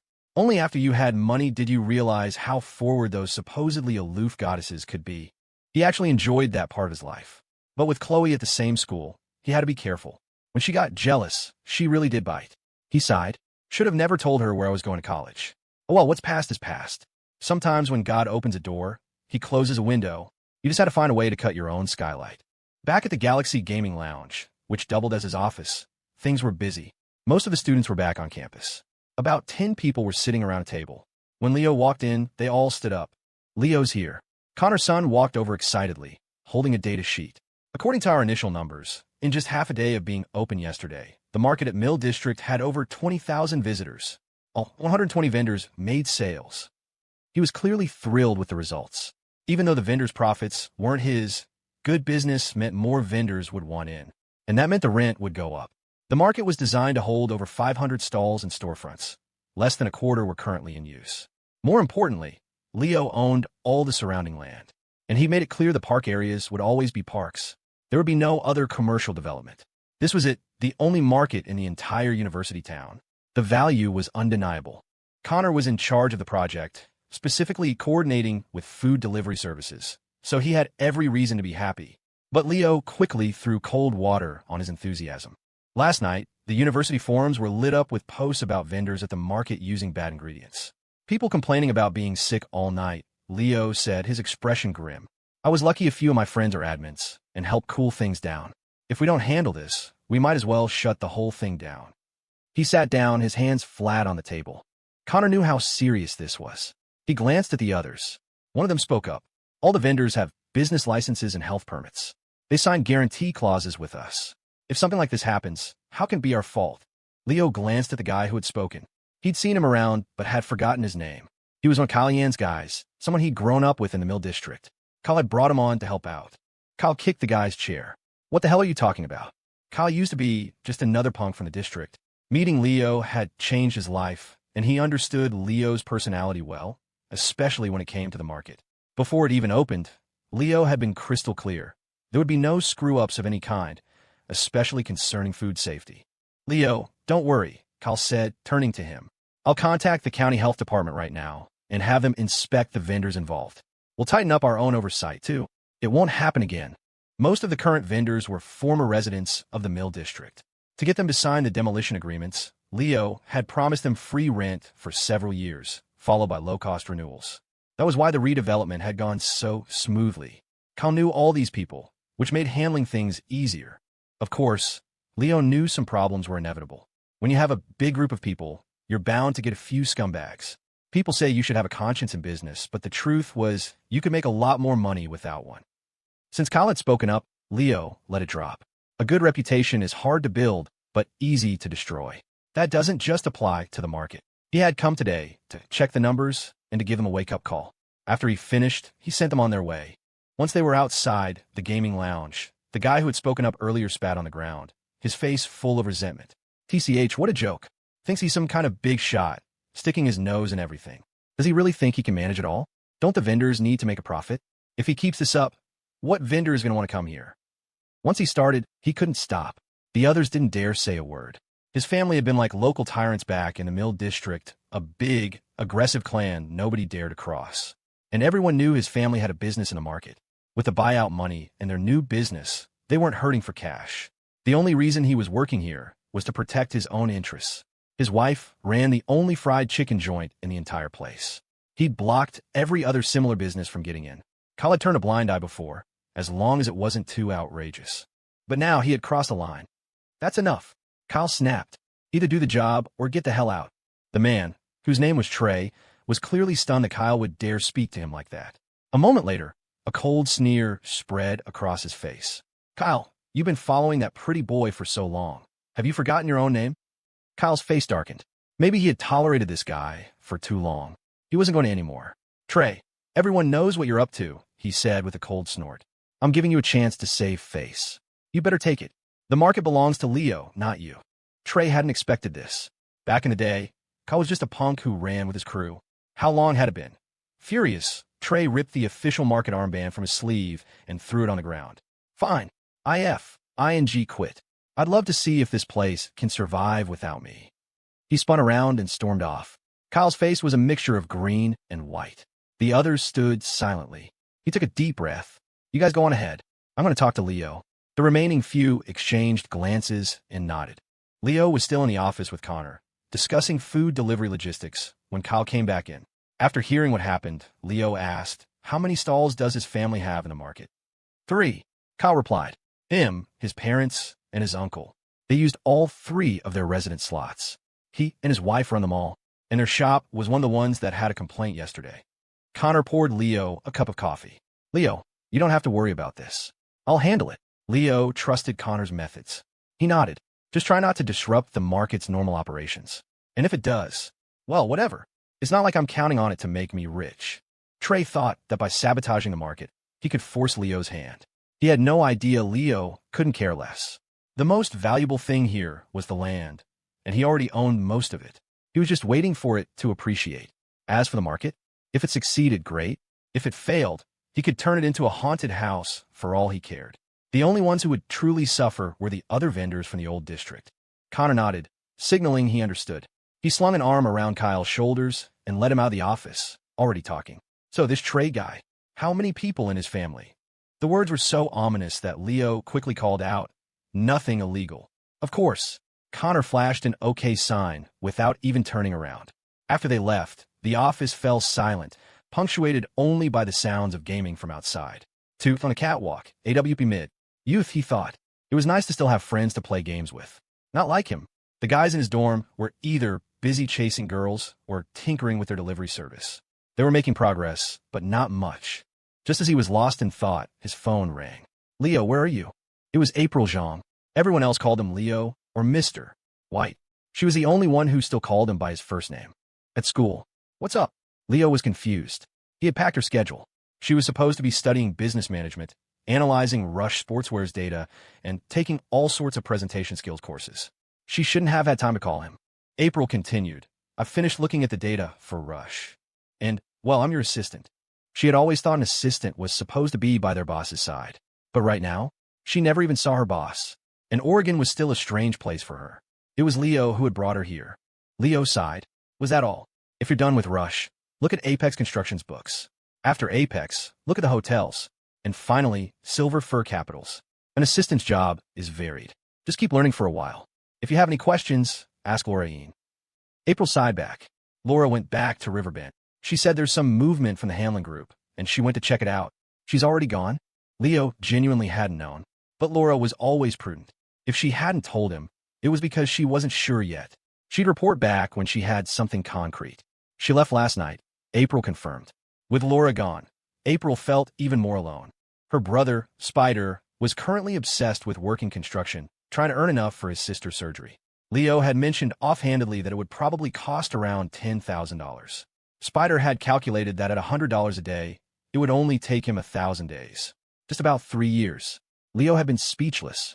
He thought about getting Spider a different job with better pay, but Spider had refused, and Leo also wanted him to get some real-world experience first. Since April was his assistant, no one at Apex Construction would give her brother a hard time. All right, how about this? Leo said after a moment's thought. Put your work on hold for now. This afternoon, come to my campus. I'll introduce you to some people. With Laura gone, there were a lot of things April couldn't handle on her own. It was better to get some hands-on experience than to waste time staring at spreadsheets. Hollywood was having problems, wasn't she? He'd have April go help her out. To Leo, that project was far more important than anything happening at Rush Sportswear. And as luck would have it, Sophia was arriving this afternoon too. April agreed and hung up. In her office, a young administrative assistant in a sharp business suit walked in holding a binder. April, here's your schedule for the day. April's head throbbed. A big reason she'd wanted to talk to Leo today was to get out of her presentation skills class. I'm going to see Mr. White this afternoon. Cancel my classes for today. The assistant nodded, made a note in her book, and said, I'll arrange a car for you. April nodded back. As the assistant left, she let out a long sigh. Being rich is nice. She never would have dared to dream of a life like this before. At noon, Leo took Khloe to the market at Mill District. Despite some of the negative buzz from yesterday, it hadn't had much of an impact. It was lunchtime, and the place was packed. Some vendors even had long lines. Khloe's brow was furrowed in concentration. What are you frowning for? Leo asked. Khloe pouted, looking deeply conflicted. I don't want to wait in the long lines, but I'm worried the places with no lines aren't any good. So what are we going to eat? That's it. Leo shrugged nonchalantly. Tell me what you want, and I'll get you the VIP treatment. Hit. Khloe's face broke into a smile. That's right. This is all yours, after all. Leo wagged a finger at her. Wrong. Leo swept his arm out in a grand gesture. This is the kingdom I conquered for you. So it's yours. Tell me what you want to eat, and I'll make it happen. Even if they don't have it now, I'll find a way to bring it here. It was impossible for Khloe not to be moved, but she pretended to be unimpressed. TCH. I don't want it. She turned and skipped ahead, her hands behind her back, muttering something under her breath. All I want is you. The crowd was too loud for Leo to hear clearly. He just followed after her. This is pretty good. Sophia would probably like it. They had found a spicy taco stall. Khloe held a taco in one hand while using the other to hold back her hair. Oh, so now you know what she likes, she said between bites. Leo rolled his eyes. Don't start. He felt a flicker of guilt, worried she'd figured him out. He had, in fact, picked this place based on what he knew of Sophia's tastes. Khloe didn't press the issue. She changed the subject. I have class this afternoon, and my dad called. He's coming to town today, so I can't hang out with you. Leo glanced at her, but she shot him a sharp look before he could say anything. I'm not mad, and I'm not throwing tantrum. My dad is really here. Did I say you were mad? Leo retorted, then quickly added before she could respond. Tell your dad I said hi. After lunch, Leo walked Khloe to her dorm, then drove to the train station alone. Sophia would be arriving soon. The station was bustling as always, filled with people rushing past, most of them carrying large bags, leaving their homes behind. It was the era of the Great Migration for work. While Oregon wasn't New York or California, it still had plenty of jobs to offer. Amidst the crowd, one figure stood out. She wore a black, belted wool coat that perfectly accentuated her figure. She wasn't old, but she was stunningly beautiful, her long hair casually tied back in a low ponytail, giving her a youthful and elegant look. Her expression was neutral, but the moment she saw Leo standing at the exit, a smile bloomed across her face. She quickened her pace, breaking into a run. Well, you put on some weight, was the first thing she said, teasing him before he could even speak. Turn around, let me see. She shoved her bag into his hands and pushed him into a slow spin. I was gone for a little while, and Khloe didn't eat you alive? She paused, reconsidering. No, that's not the right word. A mischievous smile lit up her face, and she looped her arms around his neck. You didn't eat Khloe while I was gone, did you? Leo glared at her, then, propriety be damned, gave her a light pat on the backside. What are you talking about? Am I that kind of person? He said righteously. The word you're looking for isn't eat. If anything happened, It would have been consensual, thank you very much. Sophia burst out laughing. She tilted her head up and gave him a quick peck on the lips. I know. You have the thickest skin of anyone I know. She let go and pulled him toward the exit. Once she was settled in the familiar passenger seat, she looked around. Seeing everything was as she remembered, she smiled at Leo. So, you didn't go chasing any of the girls while I was gone, did you? Am I that kind of person? Leo said, not looking at her as he pulled out of the parking lot. Sophia giggled. Yes, you are. It was clear she was happy to see him. She turned on the car stereo and started singing along. I thought you weren't coming for another couple of days, Leo asked casually. Will your parents be upset that you left early? Sophia was munching on a bag of chips from the glove compartment, her hands and mouth covered in crumbs. My mom's fine. She comes to visit me here sometimes. My dad. Whatever. Who cares about him? Let him fend for himself. Her voice was playful, but there was a hint of a ruthless, family-disowning edge to it. Leo didn't dare ask more. He didn't want her turning on him with a casual fend for yourself. So, this is what the market looks like when it's open. It's so lively. As Leo drove past the edge of the development, Sophia pressed her face to the window like a child who had never seen such a thing. He pulled over. Want to go take a look? Sophia finally tore her gaze away from the market and smiled, shaking her head. Not this time. We'll have plenty of opportunities later. Let's go find April 1st. When Sophia said no, she meant it. Leo didn't press. He drove back to the university campus. Leo's class had a lecture that afternoon. The professor was used to him not being there. He even intentionally skipped Leo's name during roll call. Excellent, full attendance today, the professor said with a smile, about to begin. Suddenly, a voice from the doorway called out. Excuse me. The professor adjusted his glasses. Seeing it was Leo, he looked slightly taken aback, but quickly recovered. Come in. And so, under the stunned gazes of the entire class, Leo walked in with Sophia. The previously quiet classroom instantly erupted in whispers. Am I seeing things? Who is that? Leo. What's he doing in class? And who's that with him? She's gorgeous. Isn't his girlfriend Khloe Jiang? Someone who was in the know started explaining. Isn't it the girl he pulled on stage to sing with at the winter formal? Her voice is amazing. I heard she goes to Stanford. Leo ignored them, leading Sophia to the row behind Holly 1, who was currently fast asleep on her desk. She had barely raised a hand during roll call, and as for Leo showing up, she couldn't be bothered. Sleep was more important. Quiet. The professor on the stage finally had enough. He slammed a blackboard eraser against the board, which finally silenced the room. But many students still couldn't help but sneak glances toward Leo. The scene left even Sophia stunned. How long has it been since you came to class? She whispered.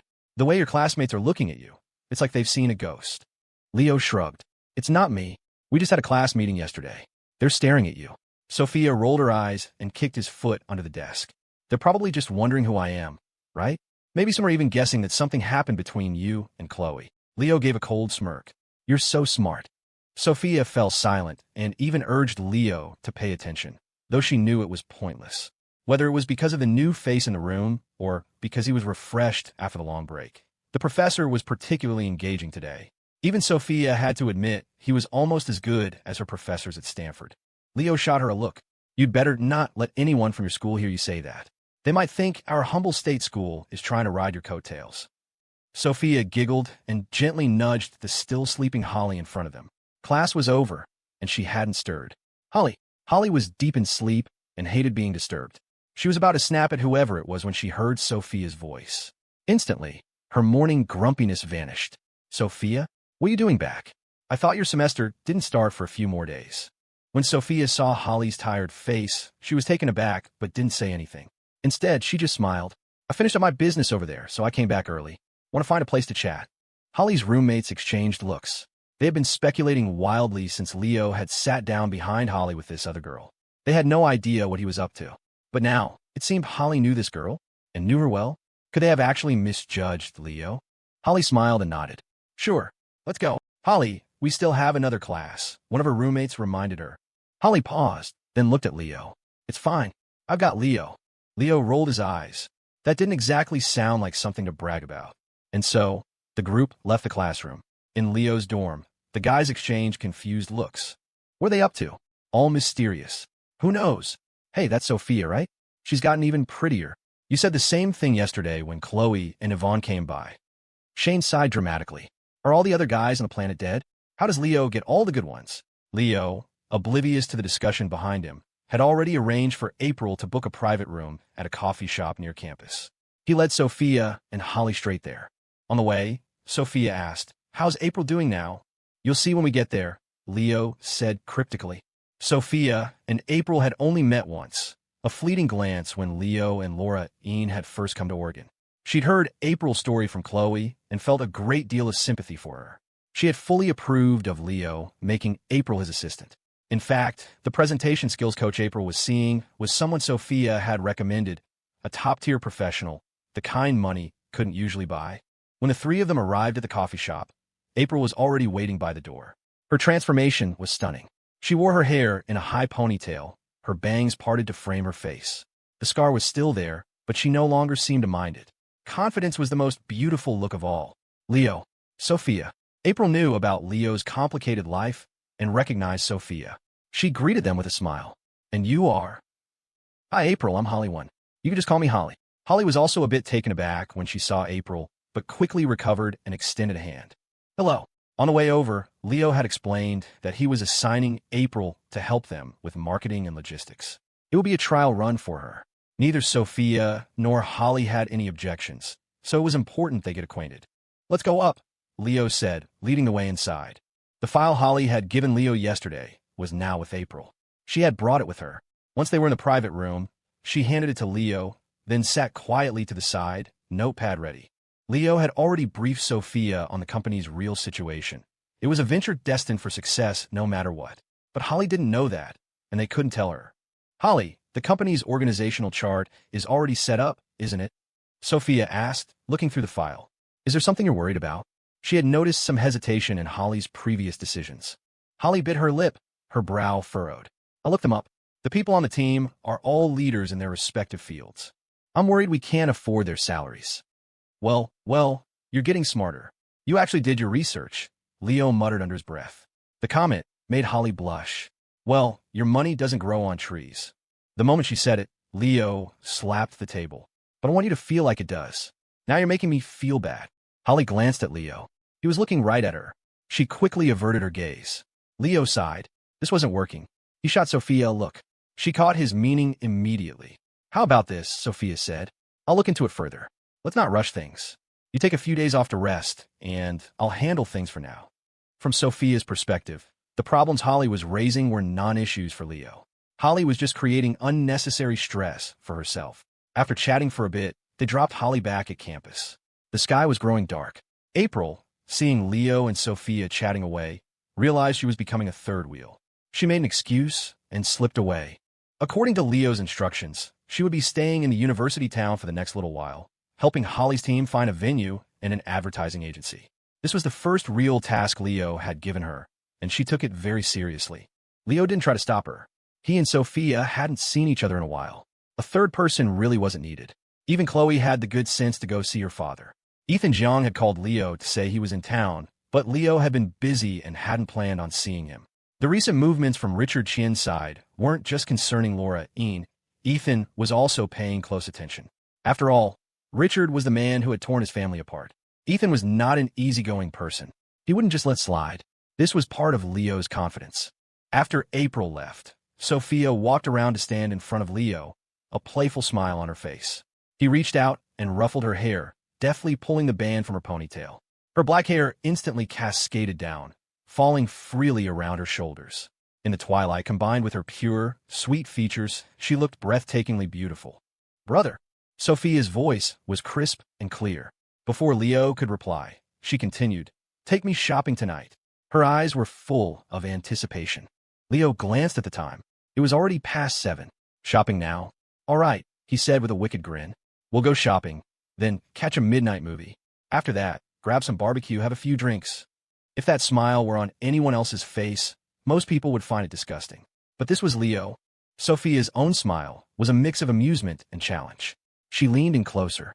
"And then we could go to a hotel, right?" she whispered. Hee. She let out a little laugh. "Oh, my silly brother. Is it a deal then?" As she spoke, she winked, her eyes practically shooting sparks. She then ran her tongue over her lower lip. The message was clear. "I'm looking forward to it." Leo rolled his eyes, wondering who was really the hunter and who was the prey. He took her hand and led her toward the market. At night, The market was even more vibrant. Neon lights flickered everywhere, and the air was thick with the smell of sizzling food. The streets were packed shoulder to shoulder. Leo shielded Sophia as they moved through the crowd, two anonymous faces among thousands. That one, go buy it. And the grilled gluten skewers over there. This was the difference between Sophia and Khloe. When Khloe came here, she looked at the food stalls and couldn't find anything to eat. Or rather, a girl accustomed to fine dining had little interest in street food. But Sophia was different. She was a true foodie. She wanted to eat everything, but she didn't want to pay for any of it. She just dragged Leo along and did the ordering. Brother, go get in line for me. By now, Sophia's hands were already full of food, and Leo was juggling 2 boba teas. Even so, she showed no signs of stopping. No. Seeing the long line at one stall, Leo refused without a second thought. You go stand in it. Now Sophia was unhappy. She grabbed his arm with her greasy hands and shook it, her voice a coquettish whine. Brother, please? For me.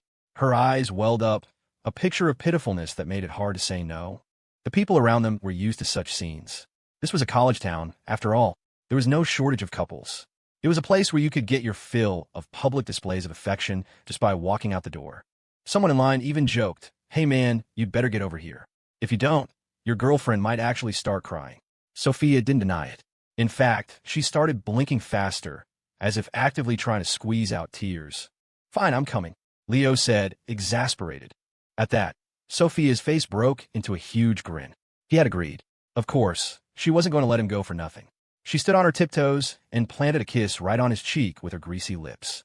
Don't you dare wipe it off, she declared. That's my seal. Leo had no idea where she learned these bizarre moves, but fine. He wouldn't wipe it off. He was shameless enough as it was. What did a little grease matter? As Leo was waiting in line, the owner of the stall spotted him and quickly called his son over. Mr. White. Many of the vendors at the market recognized Leo. After all, he was the one who built the place. What would you like? I'll go get it for you. Leo looked over. The boy was only 11 or 12, with a clean, bright smile, though his clothes were covered in grease. He had been helping his father. He'd only stopped because he saw Leo. Leo didn't stand on ceremony. He pointed to a few items on a menu that Sophia had wanted. Okay, right away. The boy's smile grew even wider. He ran over to tell his father, who also looked over at Leo with a grin and started preparing the food. Sophia was already used to this. This was why she made Leo get in line. His queuing was the equivalent of not queuing at all. The time they saved could be used to browse more. Leo didn't have to wait long. The boy came back with a takeout box. Here you go, Mr. White. Next time you want something, just send someone to tell me. I'll deliver it to you. The market was booming, and the vendors from the Old Mill District were incredibly grateful to Leo. They were always exceptionally polite to him. It was the same story almost everywhere he went. Leo didn't refuse, just smiled and said thanks, then tried to pay. The boy refused to take his money. After a bit of back and forth, Leo gave up. He didn't feel bad about it. The vendors from a mill district operated here rent-free. And right now, the rent here was astronomical. Even so, there were still people clamoring to get in, but Leo had set the conditions so high that many didn't qualify. It was one of the ways he protected the original vendors. They were mostly honest artisans. In a competitive business environment, they could easily be taken advantage of. Seeing how polite the stall owner was to Leo, the people in line couldn't help but stare. He was so young, yet people were calling him Mr. White. In 2005, it wasn't like later years when you could call any random person boss. So next time I come here, can I just drop your name? Sophia's mouth hadn't stopped moving. She spoke around a mouthful of food. You can try, Leo said, reaching out to wipe a crumb from the corner of her mouth. The small, intimate gesture made Sophia's heart flutter. After another full lap of the market, Sophia still looked like she wanted more, but she patted her stomach regretfully. I can't eat another bite. She even let out a small burp. Leo placed a hand on her stomach, measuring it. Looks like you're about 3 months along. There were still people around. Leo really had no filter. A few passers-by did a double take, their eyes wide with shock. Sophia giggled, her voice becoming incredibly soft and sweet. That's right. You're going to be a daddy. Are you happy? Leo had just taken a sip of his boba tea. He sprayed it everywhere. Now Sophia stopped laughing. She raised her voice. What? You don't want it? Then give me the money. I'll go get it taken care of. She held out her hand to him. Her words drew even more stares. The looks directed at Leo were filled with disdain. Some people even started whispering, that girl is so pretty. How did she end up with a scumbag like that? Even Leo couldn't take it anymore. He grabbed Sophia's hand and pulled her away. All the way out of the crowd, Sophia's giggles never stopped. When they were finally somewhere with fewer people, Leo slowed down. "Brother," Sophia called out, then wrapped her arms around him. "Kiss me." Without waiting for an answer, she leaned in and pressed her lips to his. When they parted, Leo wiped his mouth. A little salty. She had eaten a lot of food, and her lips weren't exactly clean. Sophia didn't care. She stood with her hands behind her back, smiling sweetly at him. Ever since she'd seen him today, she had been incredibly happy. "I have a secret," she said mysteriously. "Want to guess what it is?" Leo blinked, then an idea struck him. He narrowed his eyes. "Don't tell me. You got your period?" he whispered. "The timing seems about right." Sophia put a hand to her forehead and let out a long, exasperated sigh. "What is wrong with you?" She shot him a sideways glance. "And besides, if I hadn't, would you really have the guts to do anything?"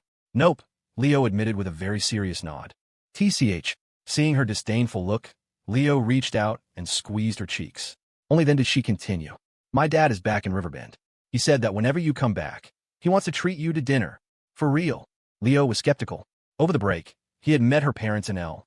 Her mother was fine. He'd met her before, and she was always kind to him. But her father, he had been polite, but not warm. There was a constant wariness about him. And now he was inviting him to dinner? "By the way, what does your dad teach at the university?" Leo asked. "It's not chemistry, is it? I hear if you combine the right foods, you can create a deadly poison." Seeing his shameless act, Sophia didn't hold back. She stomped on his foot hard. "Twice. Are you going or not?" "Ow. Yes, I'm going." Leo hopped on one foot, the pain sharp. "That's more like it," Sophia said matter-of-factly. "If you just said that in the first place, you would have saved yourself some pain.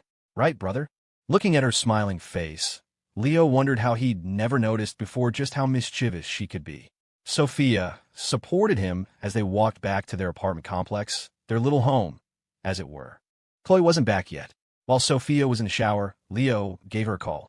Stacy Dong answered first, then passed the phone to Khloe. "I left something in my dorm, so I came back to see Stacy and the others," Khloe explained. "Sophia's back, right?" After Leo confirmed, Khloe walked out onto her balcony, her voice dropping to a playful whisper. "In that case, maybe I'll just stay in the dorm tonight." "Get back here," Leo said flatly. "No." Khloe seemed to have found her rebellious streak. "I won't. Come and get me if you can." She hung up. Listening to the dial tone, Leo was momentarily stunned. Just then, Sophia came out of the bathroom, wrapped in a towel, drying her hair. Seeing his frustrated expression, she sat down next to him. "What's wrong?" "Someone's not coming home tonight," Leo said. Sophia burst out laughing. She handed him the hairdryer. "Blow dry my hair for me, and then we can go catch her." Leo took the hairdryer and plugged it in. He was an expert at this by now. But as he was drying her hair, he accidentally bumped the towel. And then he accidentally leaned forward. And then Leo froze. Seeing his expression, Sophia couldn't stop laughing. "What are you waiting for? Keep going." "No, I mean," Leo said, bewildered. "Who wears clothes under a bath towel?" Sophia was wearing a white bandeau top and a pair of tiny shorts. A lot of her fair skin was showing, but all the important parts were covered.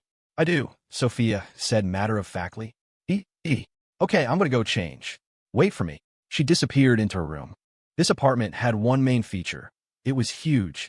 There were several bedrooms, one for each of them. Logically, there was no reason for anyone to end up sleeping in the wrong room. But Leo wasn't planning on being logical. Sophia didn't keep him waiting long. When she reappeared, she had transformed back into the sweet, lovely girl next door. "Let's go. Time to catch the runaway." As they left, Leo still couldn't figure out. Something about Sophia was off today. Then a thought struck him. "Don't tell me. It really did come, didn't it?" "What do you think?" Sophia said. "If it hadn't, I would have eaten you alive tonight. And since we can't do anything anyway, there's no reason to let Khloe sit over there worrying for nothing." Leo stared at her. So this is what women are like. So complicated. Hearing Leo's muttering, Sophia immediately jumped onto his back, her hands playfully tugging on his ears. "I'm a girl, and I'm yours." Leo patted her rear. It was soft and felt nice. He didn't argue. Yes, you my girl. Also, do you think you're light? You're crushing me. Get down." "Nope," Sophia said mischievously, even swinging her legs. "I won't." Fine, if she wouldn't get down, she wouldn't get down. His girl deserved to be spoiled. He carried her all the way to the campus gates. Only then did Sophia, her face flushed, hop off his back. "I thought you weren't getting down," Leo teased. Sophia ignored him, looking up at the moon. "It's so beautiful." Leo ruffled her hair. It It was silky from being recently washed and carried a faint, sweet scent. "You're more beautiful," Sophia giggled, then pushed him forward. "Let's go. It's getting late." When they got to the girls' dorm, the area was teeming with couples. They hadn't seen each other all break and had a lot of catching up to do. Sophia pretended not to see them, looking straight ahead as she took out her phone and called Khloe. Hearing they were downstairs, Khloe was shocked. She thought they were joking until she looked out from her balcony and saw them. "If you don't come down," Sophia said into the phone, her tone leaving no room for argument, "I'm coming up to get you." "I'm coming," Khloe yelled back, then immediately rushed back into her room, presumably to change. Leo and Sophia waited downstairs. "When you used to come here," Sophia asked curiously, "did you just stand here like an idiot? What else was I supposed to do?" Leo shrugged. Sophia laughed, then lowered her voice, her expression sly. "The woods are so close. You never thought about taking a walk in there?" Leo looked at her, horrified. "Don't say it. Don't even say it." That was exactly what he had thought of doing at first. He'd even considered buying a string of firecrackers to set off in there. But that was a scummy thing to do, and he couldn't admit it. It didn't fit his Mr. White persona. "Am I that kind of person?" Sophia nodded with absolute certainty. "Yes, you are." "No way," Leo quickly retorted. "I only ever thought that if I had the chance, I'd take you in there for a walk. To experience a University of Oregon specialty." He thought that would scare her off, or at least make her blush. But to his surprise, she wasn't afraid at all. In fact, she looked at him with a hint of anticipation. "No time like the present," she suggested, then stood on her tiptoes and kissed him on the cheek, looking at him provocatively. "You're not scared, are you?" Leo wiped the saliva from his face and glared at her. "Khloe will be down any second." "It's fine. It'll only take a few minutes." Leo gave Sophia a long, hard look. She had changed. She had become much more difficult to handle. "My dear Miss Sue, you are a very bad girl." Sophia gave him a cute little wink. "As long as you love it."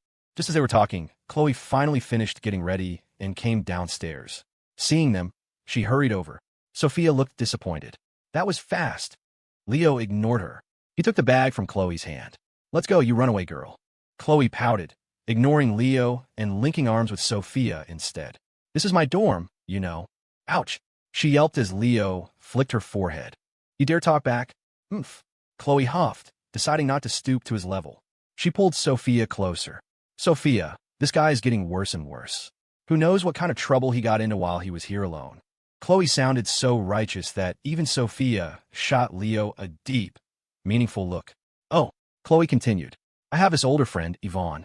She's really pretty. I used to just know her, we weren't close. But now, for some reason, she keeps asking me to dinner, and she insists I bring him along. If you're not going to use your mouth to say something useful, maybe you should donate it to someone in need," Leo grumbled.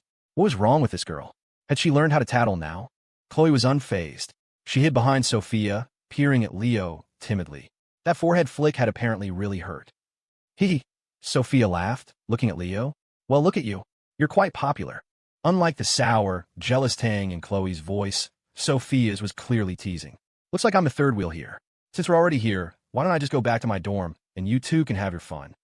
"That's not a bad idea," Khloe started to say. Now Leo was stunned. Was this the same obedient, shy Sophia who used to call him brother? Seeing his expression, Sophia stuck out her tongue playfully. "Just kidding. Let's go." She took Leo's hand and led the way off campus. The three of them walked, the streetlights stretching their shadows long behind them. It was a peaceful scene. If only it could stay that way. Back at the apartment, Sophia and Khloe both went to their rooms. They had already showered. Only Leo was still, in Sophia's words, stinky. "I don't smell." He sniffed his shirt, but there was no one around to argue with. He gave up, quickly showered, and went to his own room. He had slept with Khloe last night, and her scent still lingered on the sheets. Tonight, he'd have to sleep alone. "Sooner or later, I'll have you both willingly sharing a bed with me," Leo muttered before turning off the light. But after lying there for a while, he couldn't fall asleep. He tossed and turned, his mind racing. The main thing on his mind was Richard Chien. He was like a thorn in Leo's side. If he didn't pull out, it would just keep hurting. He checked the time. It was almost midnight. He was about to call Laura Ying, but decided against it. She was in Riverbend now. If her parents knew he was calling her about work this late, they'd hold it against him for a long time. Calling about personal matters was another story. For that, they'd probably just kill him. But their relationship wasn't like that. If things between them changed, it wouldn't be good for anyone. He had never once thought about bringing Khloe or Sophia into his company. He'd rather they did their own things. Just as he was about to try sleeping again, his phone buzzed. A text message. He opened it. It was from Khloe. Sophia's probably asleep, right? You coming over? Going over there this late at night could only mean trouble. He might even get robbed of his virtue. Leo replied directly. No. A moment after Leo put his phone down, his bedroom door flew open. And as if that wasn't enough, the light flipped on. The sudden, harsh glare blinded him. Before his eyes could adjust, a pillow smacked him in the face. No. Khloe's voice was filled with rage. His reply had clearly provoked her. But Leo didn't care. He didn't explain. He just grabbed her and pulled her under the covers. She was wearing a silk nightgown, a familiar sight to him by now, and she didn't even try to hide. I'll give you one more chance to rephrase that. She sounded like she was on the verge of tears, as if she'd suffered a monumental injustice. I was trying to type, come on over, babe, but I had a typo, he said smoothly. You believe me, right? Khloe straddled him, her small, soft hands pinching his cheeks. You are so shameless. Just then, Khloe's phone buzzed. A moment later, so did Leo's. He picked it up and read the text. It was from Sophia. Hey, neighbors, keep it down over there. Yeah, Khloe shrieked, feeling utterly mortified. She buried her head under the covers, but not before hissing. Turn off the light. Once the room was plunged into darkness, she felt a little better. Leo reached out and touched her face. It was burning hot, no doubt from embarrassment. You're a bad man, she whispered, then gave him another little pinch. Ow! Leo sucked in a sharp breath. Who could possibly stand this?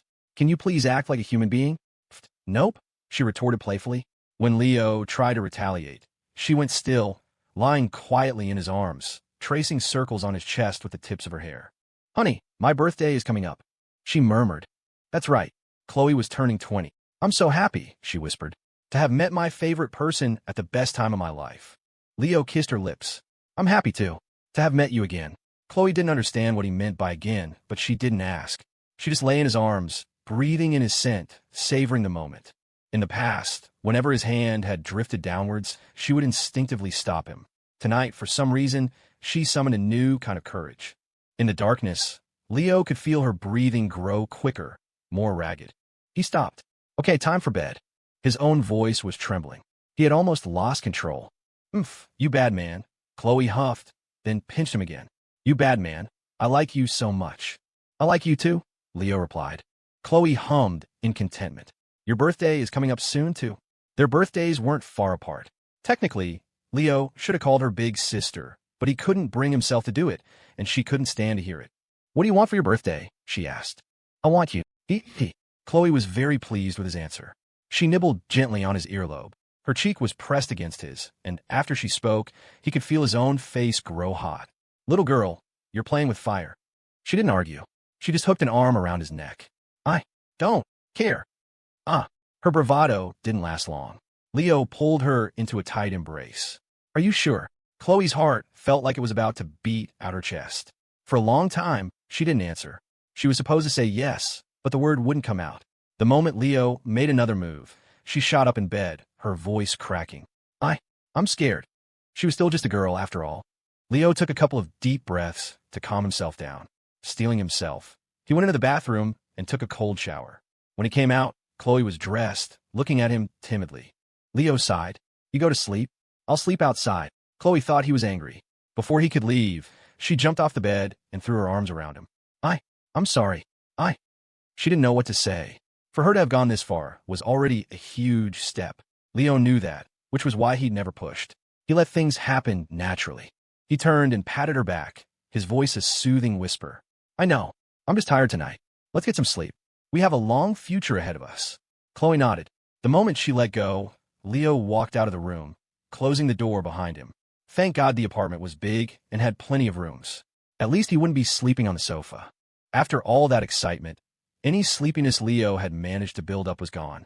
He had only lied to Khloe because he was afraid that in that charged atmosphere, he would do something he'd regret. At the end of the day, she wasn't even 20 yet. She was still just a kid.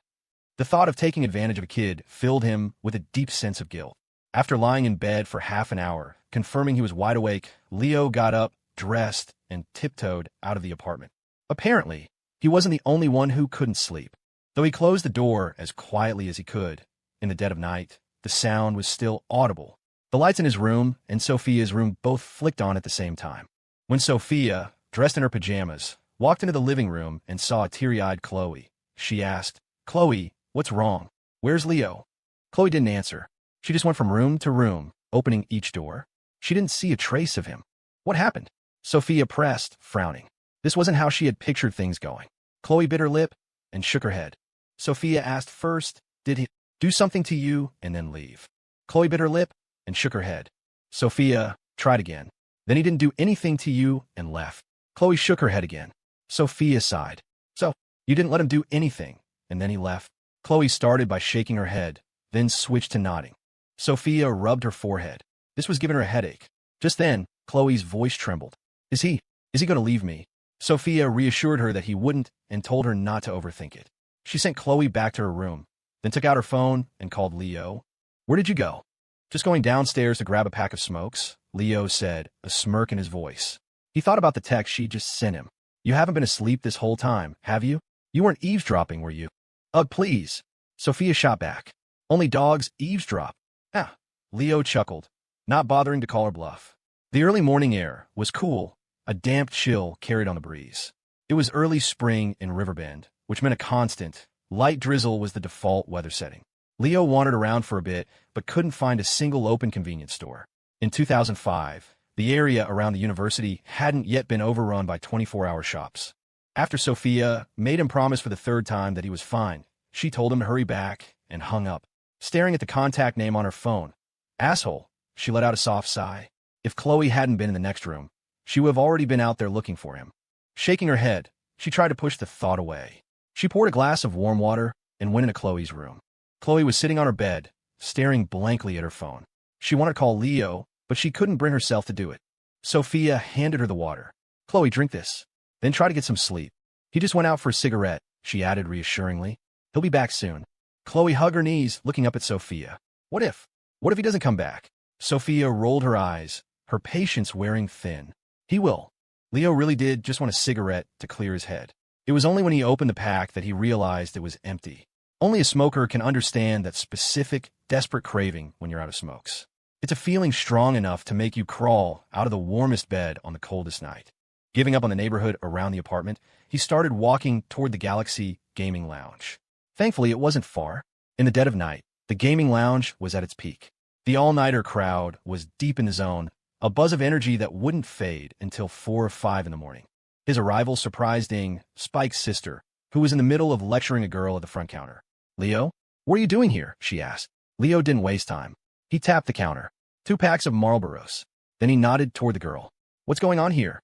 Spike was swamped with work lately, and Ying was busy training under Laura Ian, so neither of them had much time to manage the lounge. It was rare for her to show up, let alone be yelling at an employee. Ying wasn't much older than him, maybe even a little younger. She used to be a full-on scene kid, but she was slowly growing out of it, probably from spending so much time around Laura. There was already a hint of a young professional in the way she carried herself. The look she gave the other girl was pure frustration, like she was hating her for not being better. "She works her ass off on the night shift for $2,000 a month," Ying explained, her voice tight with anger. "And she sends every penny of it to some boyfriend she met online. Meanwhile, she's living on ramen and toast." Leo glanced at the girl. Her skin was sallow, dotted with acne, a common side effect of working nights. Her hair was styled with the heavy, side-swept bangs that were standard issue for the era. She just kept her head down, meekly listening to Ying's scolding, occasionally mumbling something about true love and how he's going to make it big and take care of me. That, of course, only made Ying angrier. She had hired most of the girls who worked at the lounge. She knew them from back in the day, from some big AM group chat they'd all been a part of. She was only angry because she cared. If it were a stranger, she wouldn't have bothered. She would have just watched the drama unfold and moved on. As Ying grabbed the cigarettes, Leo asked, "By the way, where's Gabby?" Gabby and Ying used to be inseparable. Seeing one without the other was strange. "She went back to Riverbend with Laura," Ying said without turning around. A hint of disappointment crept into her voice. "I wanted to go too, but Laura said no." Ying sounded dejected. "Leo, do you think I'm stupid?" she asked quietly. "The same report Gabby can finish in an hour takes me half the day. Laura doesn't even take me with her anymore." She handed the cigarettes to Leo. He tore one of the packs open, not caring that he was in front of 2 young women, and lit up immediately. They were used to the smell of smoke from working in the lounge. "The stuff Laura's handling in Riverbend right now is sensitive," Leo said, taking a long drag.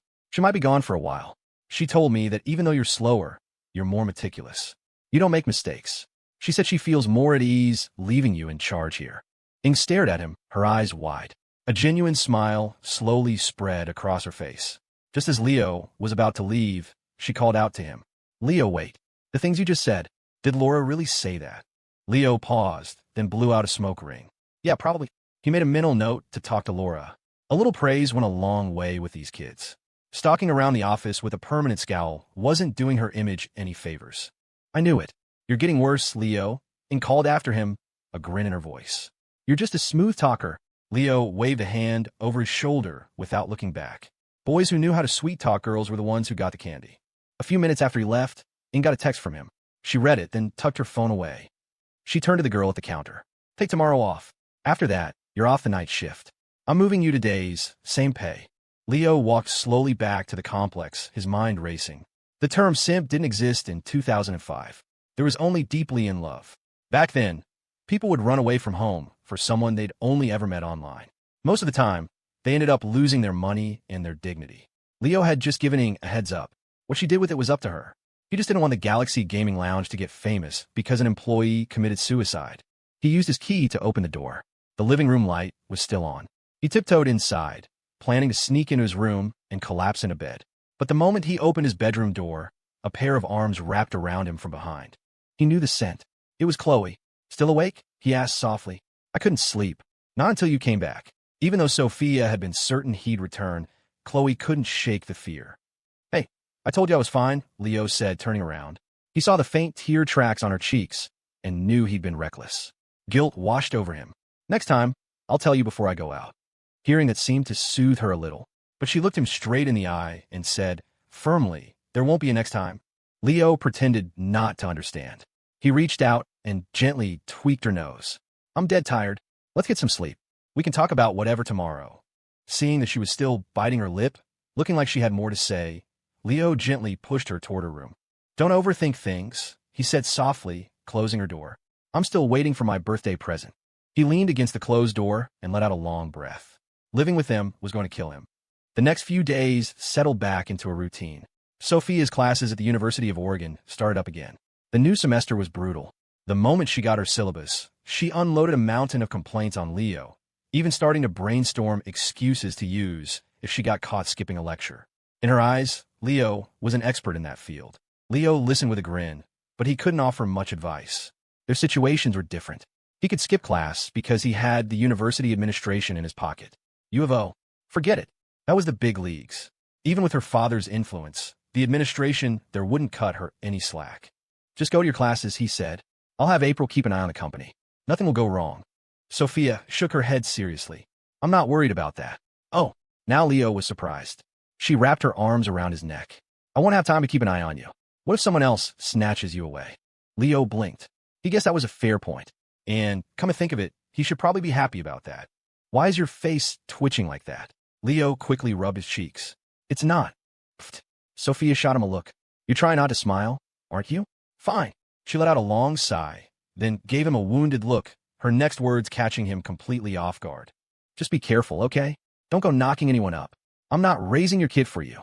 Then, as if a new thought struck her, her resolve crumbled like a popped balloon. Well, I guess I could, if I had to. Leo stared, dumbfounded. After a long moment, he swallowed hard. Well, in that case, I'll take that as a blessing. You're welcome, she chirped. Okay, go do your thing. I have to get to class. Sophia sounded reluctant to leave. She stood on her tiptoes and gave him a quick, firm kiss on the cheek. Leo touched the damp spot on his face as he watched her jog away. He couldn't help but let out a laugh. Just then his phone rang. Laura, what's up? He asked. Laura Yin's voice was grim on the other end. Boss, there's something I need to tell you. Hearing her tone, the playful look vanished from Leo's face. He found a quiet corner. Go ahead. Laura spoke slowly. Have you ever heard of Evergreen Capital? It's a subsidiary of the Hanlon Group. Over the winter break, they made a massive amount of money shorting copper on the futures market. I've been asking around. The price of copper futures had been stable for a long time, but right before the break, it suddenly skyrocketed due to some international developments. A lot of people went long, betting it would keep climbing, but it didn't last. A government agency made a public announcement that they had a 1.3 million ton reserve stockpile and started flooding the market. The result was that everyone who went long got wiped out. But Evergreen Capital, it's like they knew from the very beginning. They were shorting it the whole time. Leo had just lit a cigarette. He blew out a ring of smoke. How much do you think they made? At least 200 million. Damn, that's some real money, Leo muttered. Suddenly, his cigarette didn't taste so good. $200 million. He'd been killing himself and hadn't made anywhere near that. They'd done it in a month. In cash. The futures market really was a place where you could get rich overnight. Of course, it was also a place where you could lose everything overnight. That's not what I wanted to talk to you about, Laura said, pulling him from his thoughts. Don't you think it's a little too suspicious? I've looked into the futures market. A situation like this is almost impossible. Unless... Laura didn't finish her sentence. If her suspicions were true, Evergreen Capital was finished. But for now, it was just a theory. Leo knew exactly what she was going to say, but he didn't bite. Laura, listen to me. Don't worry about this for now. Instead, I want you to keep an eye on the crude oil market for me. See what the current price is. If it's right, we might be able to ride it up. Leo had never played the futures market and didn't know the specifics. He just knew one thing. Around 2005, the price of crude oil started a historic climb. This was the year the era of cheap oil ended. His logic was simple. Dealing with Richard Chien was one thing, but making money was more important. Laura was quiet for a moment, then said, okay. After she hung up, Leo sat down on a planter near the university entrance, lost in thought. The futures market. Why did that sound so familiar? He thought for a moment, then pulled out his phone and called Ivonne. Leo, I was wondering why the birds were singing outside my window this morning. It's because you were thinking of me, Yvonne said with a laugh. It was hard to tell how much of it was a joke. Normally, Leo would have bantered back, but he wasn't in the mood today. Your brother, he said, getting straight to the point. What was he trading on the futures market before the break? Do you know? Yvonne's tone immediately sobered. Leo, why are you asking about this all of a sudden? I seem to remember him mentioning something. Copper, I think, she said. I can't remember for sure. It was some kind of metal. An idea was forming in Leo's mind. Give me his number. Yvonne's brother had given Leo a business card once, but he tossed it without a second thought. Now, the only way to contact him was through her. Though she didn't know why Leo wanted to talk to her brother, Yvonne gave him the number. The second she finished reading the last digit, she heard a dial tone. So ruthless, Yvonne sighed. Yvonne, who was that on the phone? You look so happy, one of her friends asked as they walked to class, her voice full of gossip. Sounded like a guy. What's the story? Yvonne sighed again. Don't be ridiculous. He's not interested in me. Oh, her friend gasped, clearly not believing it. No way. In her eyes, Yvonne was a goddess, perfect in terms of looks and family background. Plenty of guys were chasing her, but she'd never shown interest in any of them. And now she was saying someone wasn't interested in her. Yvonne didn't bother explaining. Just then, her phone rang again. Leo? Is there something else? I'm going to Denver this weekend to see your brother. He asked if you wanted to come along. Yvonne hadn't planned on going home anytime soon. There didn't seem to be anything there for her. But for some reason, hearing Leo ask that question changed everything. Yes, she said instantly. When are we leaving? Friday. I'll book the flights. Leo hung up. But right before the line went dead, he thought he heard someone call out to Yvonne. The voice sounded a lot like Khloe's. The moment Yvonne heard Khloe's voice, she felt a pang of guilt and quickly put her phone away, forcing a bright smile. Khloe, fancy seeing you here. You too, Yvonne, Khloe said. She was holding a stack of textbooks, with Stacy and her other roommates trailing behind her. They exchanged simple greetings and then went their separate ways to class. After Khloe left, Yvonne noticed beads of sweat on her forehead and quickly wiped them away, letting out a small sigh of relief. Her roommate saw the whole exchange, a confused look on her face. She thought back to Yvonne's phone call. Hadn't Yvonne called him Leo? If she wasn't mistaken, Khloe, John's boyfriend, was also named Leo. The friends exchanged a look, their eyes wide with shock. One of them, a close friend, couldn't hold back anymore. She pulled Yvonne aside and whispered, Yvonne, the guy you were just talking to, it wasn't Leo White, was it? Yvonne just sighed. Come on, let's get to class. She hadn't admitted it, but she hadn't denied it either. He's Khloe, John's boyfriend, right? I heard he has a pretty complicated dating history. Yvonne shot her a look, but said nothing, just walking toward the classroom. Meanwhile, after ending his call with Yvonne, Leo contacted April Jean. She had been managing things around the university district for a while now. Sophia and Holly had rented a few offices off campus, and new employees had slowly started trickling in. Since both girls were busy with their studies, April was handling the day-to-day operations. Though she was new to the corporate world, under Leo's guidance, she was quickly adapting. Leo. April sounded thrilled to hear from him, like something wonderful had just happened. The brand from overseas just sent back the contract. They're willing to partner with us. And several major department stores in the country have agreed to let us set up counters on incredibly favorable terms. Some are even waiving the counter fees for now. April was ecstatic. This was the first major business deal she had ever handled. She thought it would be incredibly difficult, but it had turned out to be surprisingly smooth. Leo, however, wasn't surprised at all. He knew everything had been greased behind the scenes. Some of the department stores had even cleared out their prime locations for them. He didn't have that kind of pull himself, but he wasn't about to tell anyone that. "That's amazing," he said. "Go tell the other two the good news. You can plan a celebration dinner for it tonight. Also, I'm going to Denver this weekend. Can you book my travel? 2 tickets. I'll text you the info." Of course, April said cheerfully. It was part of her job as his assistant. After hanging up, Leo couldn't help but feel a sense of wonder. Sometimes success was just that simple. The brand was a foreign import. They hadn't even wired the money yet, and the products were already on their way.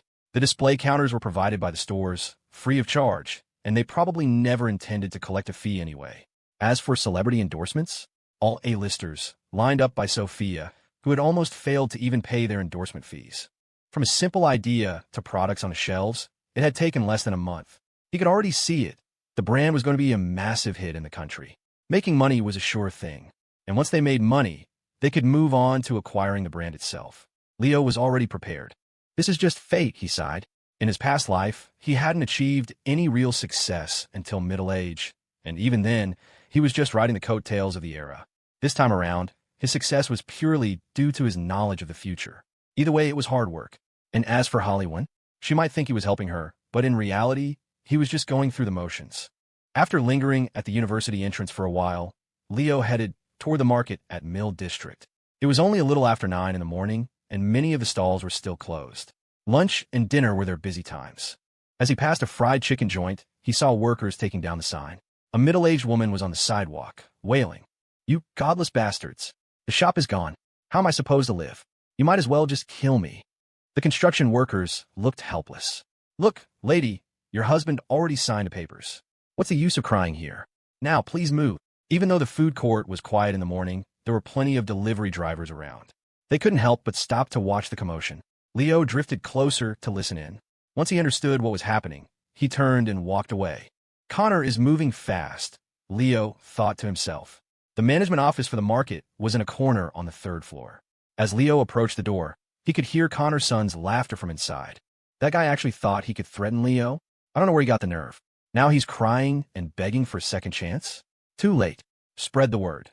From now on, anyone who dares to cut corners, use substandard ingredients, or serve expired or unsanitary food in the market gets the same treatment as that idiot Trey. Connor's tone was joking, but his words were deadly serious. The other people in the office quickly agreed. Leo pushed the door open, and all eyes turned to him. When they saw it was Leo, Connor's smile grew even wider. "Leo, you're here." He waved a hand, dismissing the others. "I had a friend at the university help me build a website for the market. You can order food in real time. Check it out." Connor motioned for Leo to take his seat and then pulled up the ordering page on the computer. It listed every vendor in the food court. Leo played around with it. It was simple enough to use. But he had one question. How do you pay? That was what Leo cared about most. In 2005, the technology for seamless online payments didn't exist. Without a payment system, the whole thing was useless. Connor had already thought of this. He pulled a plastic card from his pocket and handed it to Leo. "I'm planning on implementing a dual system of card and cashier. If you use the card, you get a 5% discount. And if you load money onto the card, you can create an online account and use it to pay for delivery orders directly on the website." Seeing the lingering doubt on Leo's face, Connor guessed what he was thinking and continued. "This kind of prepaid system has financial risks. So I had my dad contact the bank to help with financial oversight. They were happy to do it." Leo leaned back in the chair, crossing his legs and giving Connor a half smile. "And your dad used his company as collateral, right?" "The bank isn't a charity," Leo stated flatly, "especially not for something with this much financial risk. If there's nothing in it for them, they won't get involved." Connor gave an awkward laugh. His father, George's son, had put his own construction materials company up as collateral to get the bank to underwrite the market's prepaid account system. If there was ever a problem with the funds, the bank would cover the losses first, then deduct the amount from George's son's company accounts. If the funds were insufficient, they could take company equity as payment. It was a clever way to sidestep legal risks, and the closed-loop system made it easy to manage payments for delivery orders. And your dad just agreed to this? Leo asked, looking at Connor with a hint of disbelief. George Sun's company was substantial, worth tens of millions. After Leo had helped him secure contracts with Apex Construction and the John Corporation last year, the company had made a fortune. He was riding high right now. Was he really willing to act as a guarantor for a fledgling food court project? Yeah, Connor chuckled. He knows the market is your project, so he agreed without a second thought. He even said he'd be fine with it if he lost everything. Leo had met George Sun a few times. The man was always incredibly polite to him. When Connor had wanted to quit his own successful venture to work with Leo, his father had agreed instantly. His logic was simple. If Ethan Jiang saw potential in someone, that person was no fool. His own judgment couldn't compare to a man like that, so the best strategy was to follow his lead. Leo hadn't disappointed him. The Sun family company's revenue last year was more than the previous 2 or 3 years combined. Seeing Leo lost in thought, Connor pressed on. So what do you think, Leo? If it's a go, I can contact the bank today and get the prepaid system set up. Leo thought for a moment, then shook his head, refusing. Connor panicked. Leo, he started, but Leo cut him off. Tell your father I appreciate the gesture, and I won't forget it. But let's not go that route. I'll talk to the bank myself. Leo, Connor insisted, agitated. That's not a good idea for you. Your companies are all on a hot streak right now. You can't take on this kind of baggage. It could affect their valuations when they go public. In Connor's mind, the goal of any company was to go public. For Leo's companies, it was only a matter of time. Leo offered him a cigarette.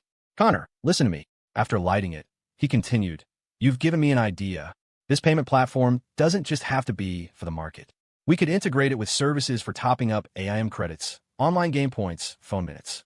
If it takes off, we could even build a full-fledged online payment system. As he finished, Leo's voice grew quieter.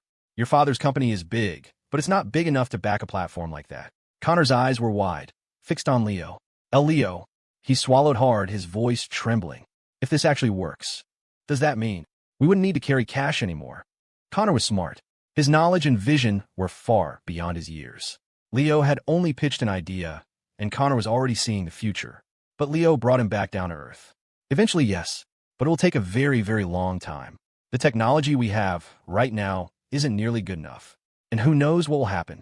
Even if we take the first step, there's no guarantee we'll be the ones to see it through. All we could do is try. Connor was still processing Leo's words, nodding blankly. I'm with you. They chatted a bit more about the market. Suddenly, Connor remembered something. A few development companies have been contacting me recently. They want to buy the land around here. They're offering very high prices. The value of this land has already gone up by 50%. If we're going to sell, when's the best time? Hanky was in charge of Apex Construction's operations, but Connor handled resources and external contacts. So when someone wanted to buy the land, they came to him first. It's rising that fast. Leo knew the land value would increase, but he hadn't expected it to be so dramatic. Still, he had no intention of selling. Just tell them we're planning to develop it ourselves. It's not for sale. Got it, Connor said, his admiration for Leo growing. Leo's foresight was almost supernatural. It seemed like whatever he did, he could see the future. If a guy like that didn't get rich, it would be a crime against nature. The spring rains in Washington seemed to linger longer than usual this year. The temperature was rising, but a persistent chill refused to leave the air. Leo had worn a thin jacket today, and, as the rain soaked through, he couldn't help but shiver. You idiot! Sophia appeared out of nowhere, holding an umbrella over his head. I told you to wait for me outside the classroom, but you just had to stand out here. Leo took the umbrella from her. Your campus is too big. It's too tiring to walk everywhere, and this weather isn't great for biking. So, waiting here is the best option. But I will say, your university has a lot of good-looking girls. Sophia chuckled at him, trying to justify his laziness. But then she caught the end of his sentence. Girls? Good-looking, she repeated, narrowing her eyes. Leo braced himself for a lecture, but her response was a complete surprise. Exactly. So you should come by more often and enjoy the view, especially in the summer. Leo was stunned. Seeing his expression, Sophia burst out laughing. Come on, you big dummy. I booked a table at the Golden Swan, and I already called Holly. Should we go ahead or wait for her? Tonight was their supposed celebration dinner. The little beauty company the girls had started was taking off, and only Sophia and Leo knew the real reason why. But they had an unspoken agreement not to mention it. An excuse for a nice dinner was always welcome. Let's wait. We're not in a hurry. Okay, Sophia said. Then she looked at him. You to call Khloe, right? Leo and Sophia stared at each other, eyes wide. A second later, he fumbled for his phone and quickly dialed Khloe's number. "Babe, where are you?" Sophia rolled her eyes. He only ever got that sweet when he was feeling guilty. "Want to come to a celebration dinner with us? It's just a few people, you know everyone." "Okay, I'll wait for you at the school entrance." Mwah. The moment Leo hung up, Sophia snorted. Man. When Leo mentioned a celebration dinner, Khloe was a little confused, but she agreed to come anyway. When she arrived at the university entrance and saw him standing with Sophia, she didn't think much of it and walked right up to them. "So, where are we eating?" Leo reached out, ruffling her hair and giving her cheek a playful pinch. It was so soft. Khloe let out a little yelp. "Hey, is that all you ever think about? Food?" Leo teased. Khloe pouted, glaring at him. "Well, we have to eat, don't we?" "I guess you have a point." Sophia stood by, laughing softly. When she was on campus, especially when Khloe was around, she was careful to keep a respectful distance from Leo, avoiding any overly affectionate gestures. "Are we waiting for someone?" Khloe asked. "Holly won," Sophia replied. Khloe knew who Holly was, but she couldn't figure out why she was being included in Leo's celebration dinner. She wisely chose not to ask, just squeezing Leo's hand as they waited. When Holly saw them, she ran over, apologizing as she came. "I'm so sorry. Have you been waiting long? My classroom is on the other side of campus." "It's fine," Leo said. Then he asked casually, "By the way, the professor hasn't been taking attendance, has he?" "He still does, most of the time," Holly answered directly. "Why?" Seeing Holly's confused expression, Khloe couldn't help but let out a snort of laughter. "He wants to know if the professor called his name." It dawned on Holly. She slapped her forehead. "Oh, right. I forgot you're in our class." She looked so genuinely forgetful, but it was clearly an act. Leo rolled his eyes, deciding not to engage. "Let's go," he said. "April is already waiting for us. The new hires are there, too." The group of four set off. Sophia and Holly walked together, chatting about the company. Khloe, listening in, started to understand. She held on to Leo's arm, her mood sinking a little. Leo noticed and slipped a lollipop into her mouth. "Have a candy. Cheer up." With the candy bulging in her cheek, Khloe looked up at him, her voice small. "Do you think I'm useless? I always need you to take care of me. I can't help you with anything." Leo stopped in his tracks and stared at her. "That's a very dangerous way of thinking, you know that?" Khloe looked confused. "Everyone has their own specialty," Leo explained. "Right now, your job is to be happy and do well in school. That way, on the day I can't make money anymore, you can support me. Let me live a happy, carefree life."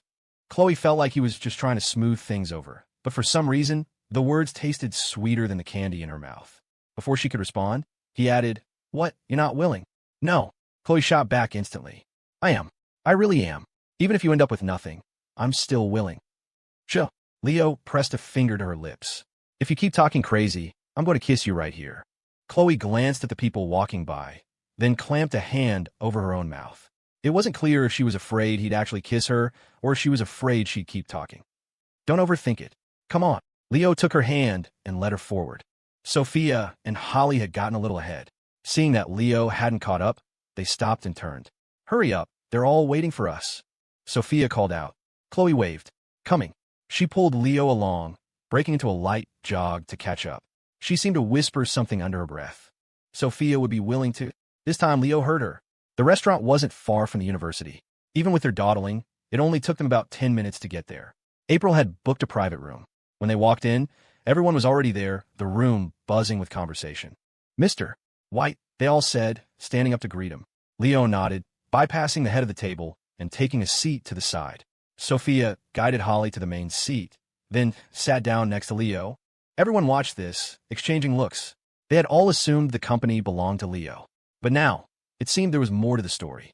They had met Holly before and knew she was one of the bosses, but they hadn't taken her seriously. She was too young. Holly herself was terrified. She'd never been in a situation like this before. Thankfully, Sophia was beside her, offering quiet encouragement. Leo was the first to speak. "Everyone, the company has achieved its first goal so smoothly thanks to all of your hard work. Your bonuses will be paid out next month. This is Holly 1. You can call her Ms. 1. The company is hers. I'm just an investor." "Leo."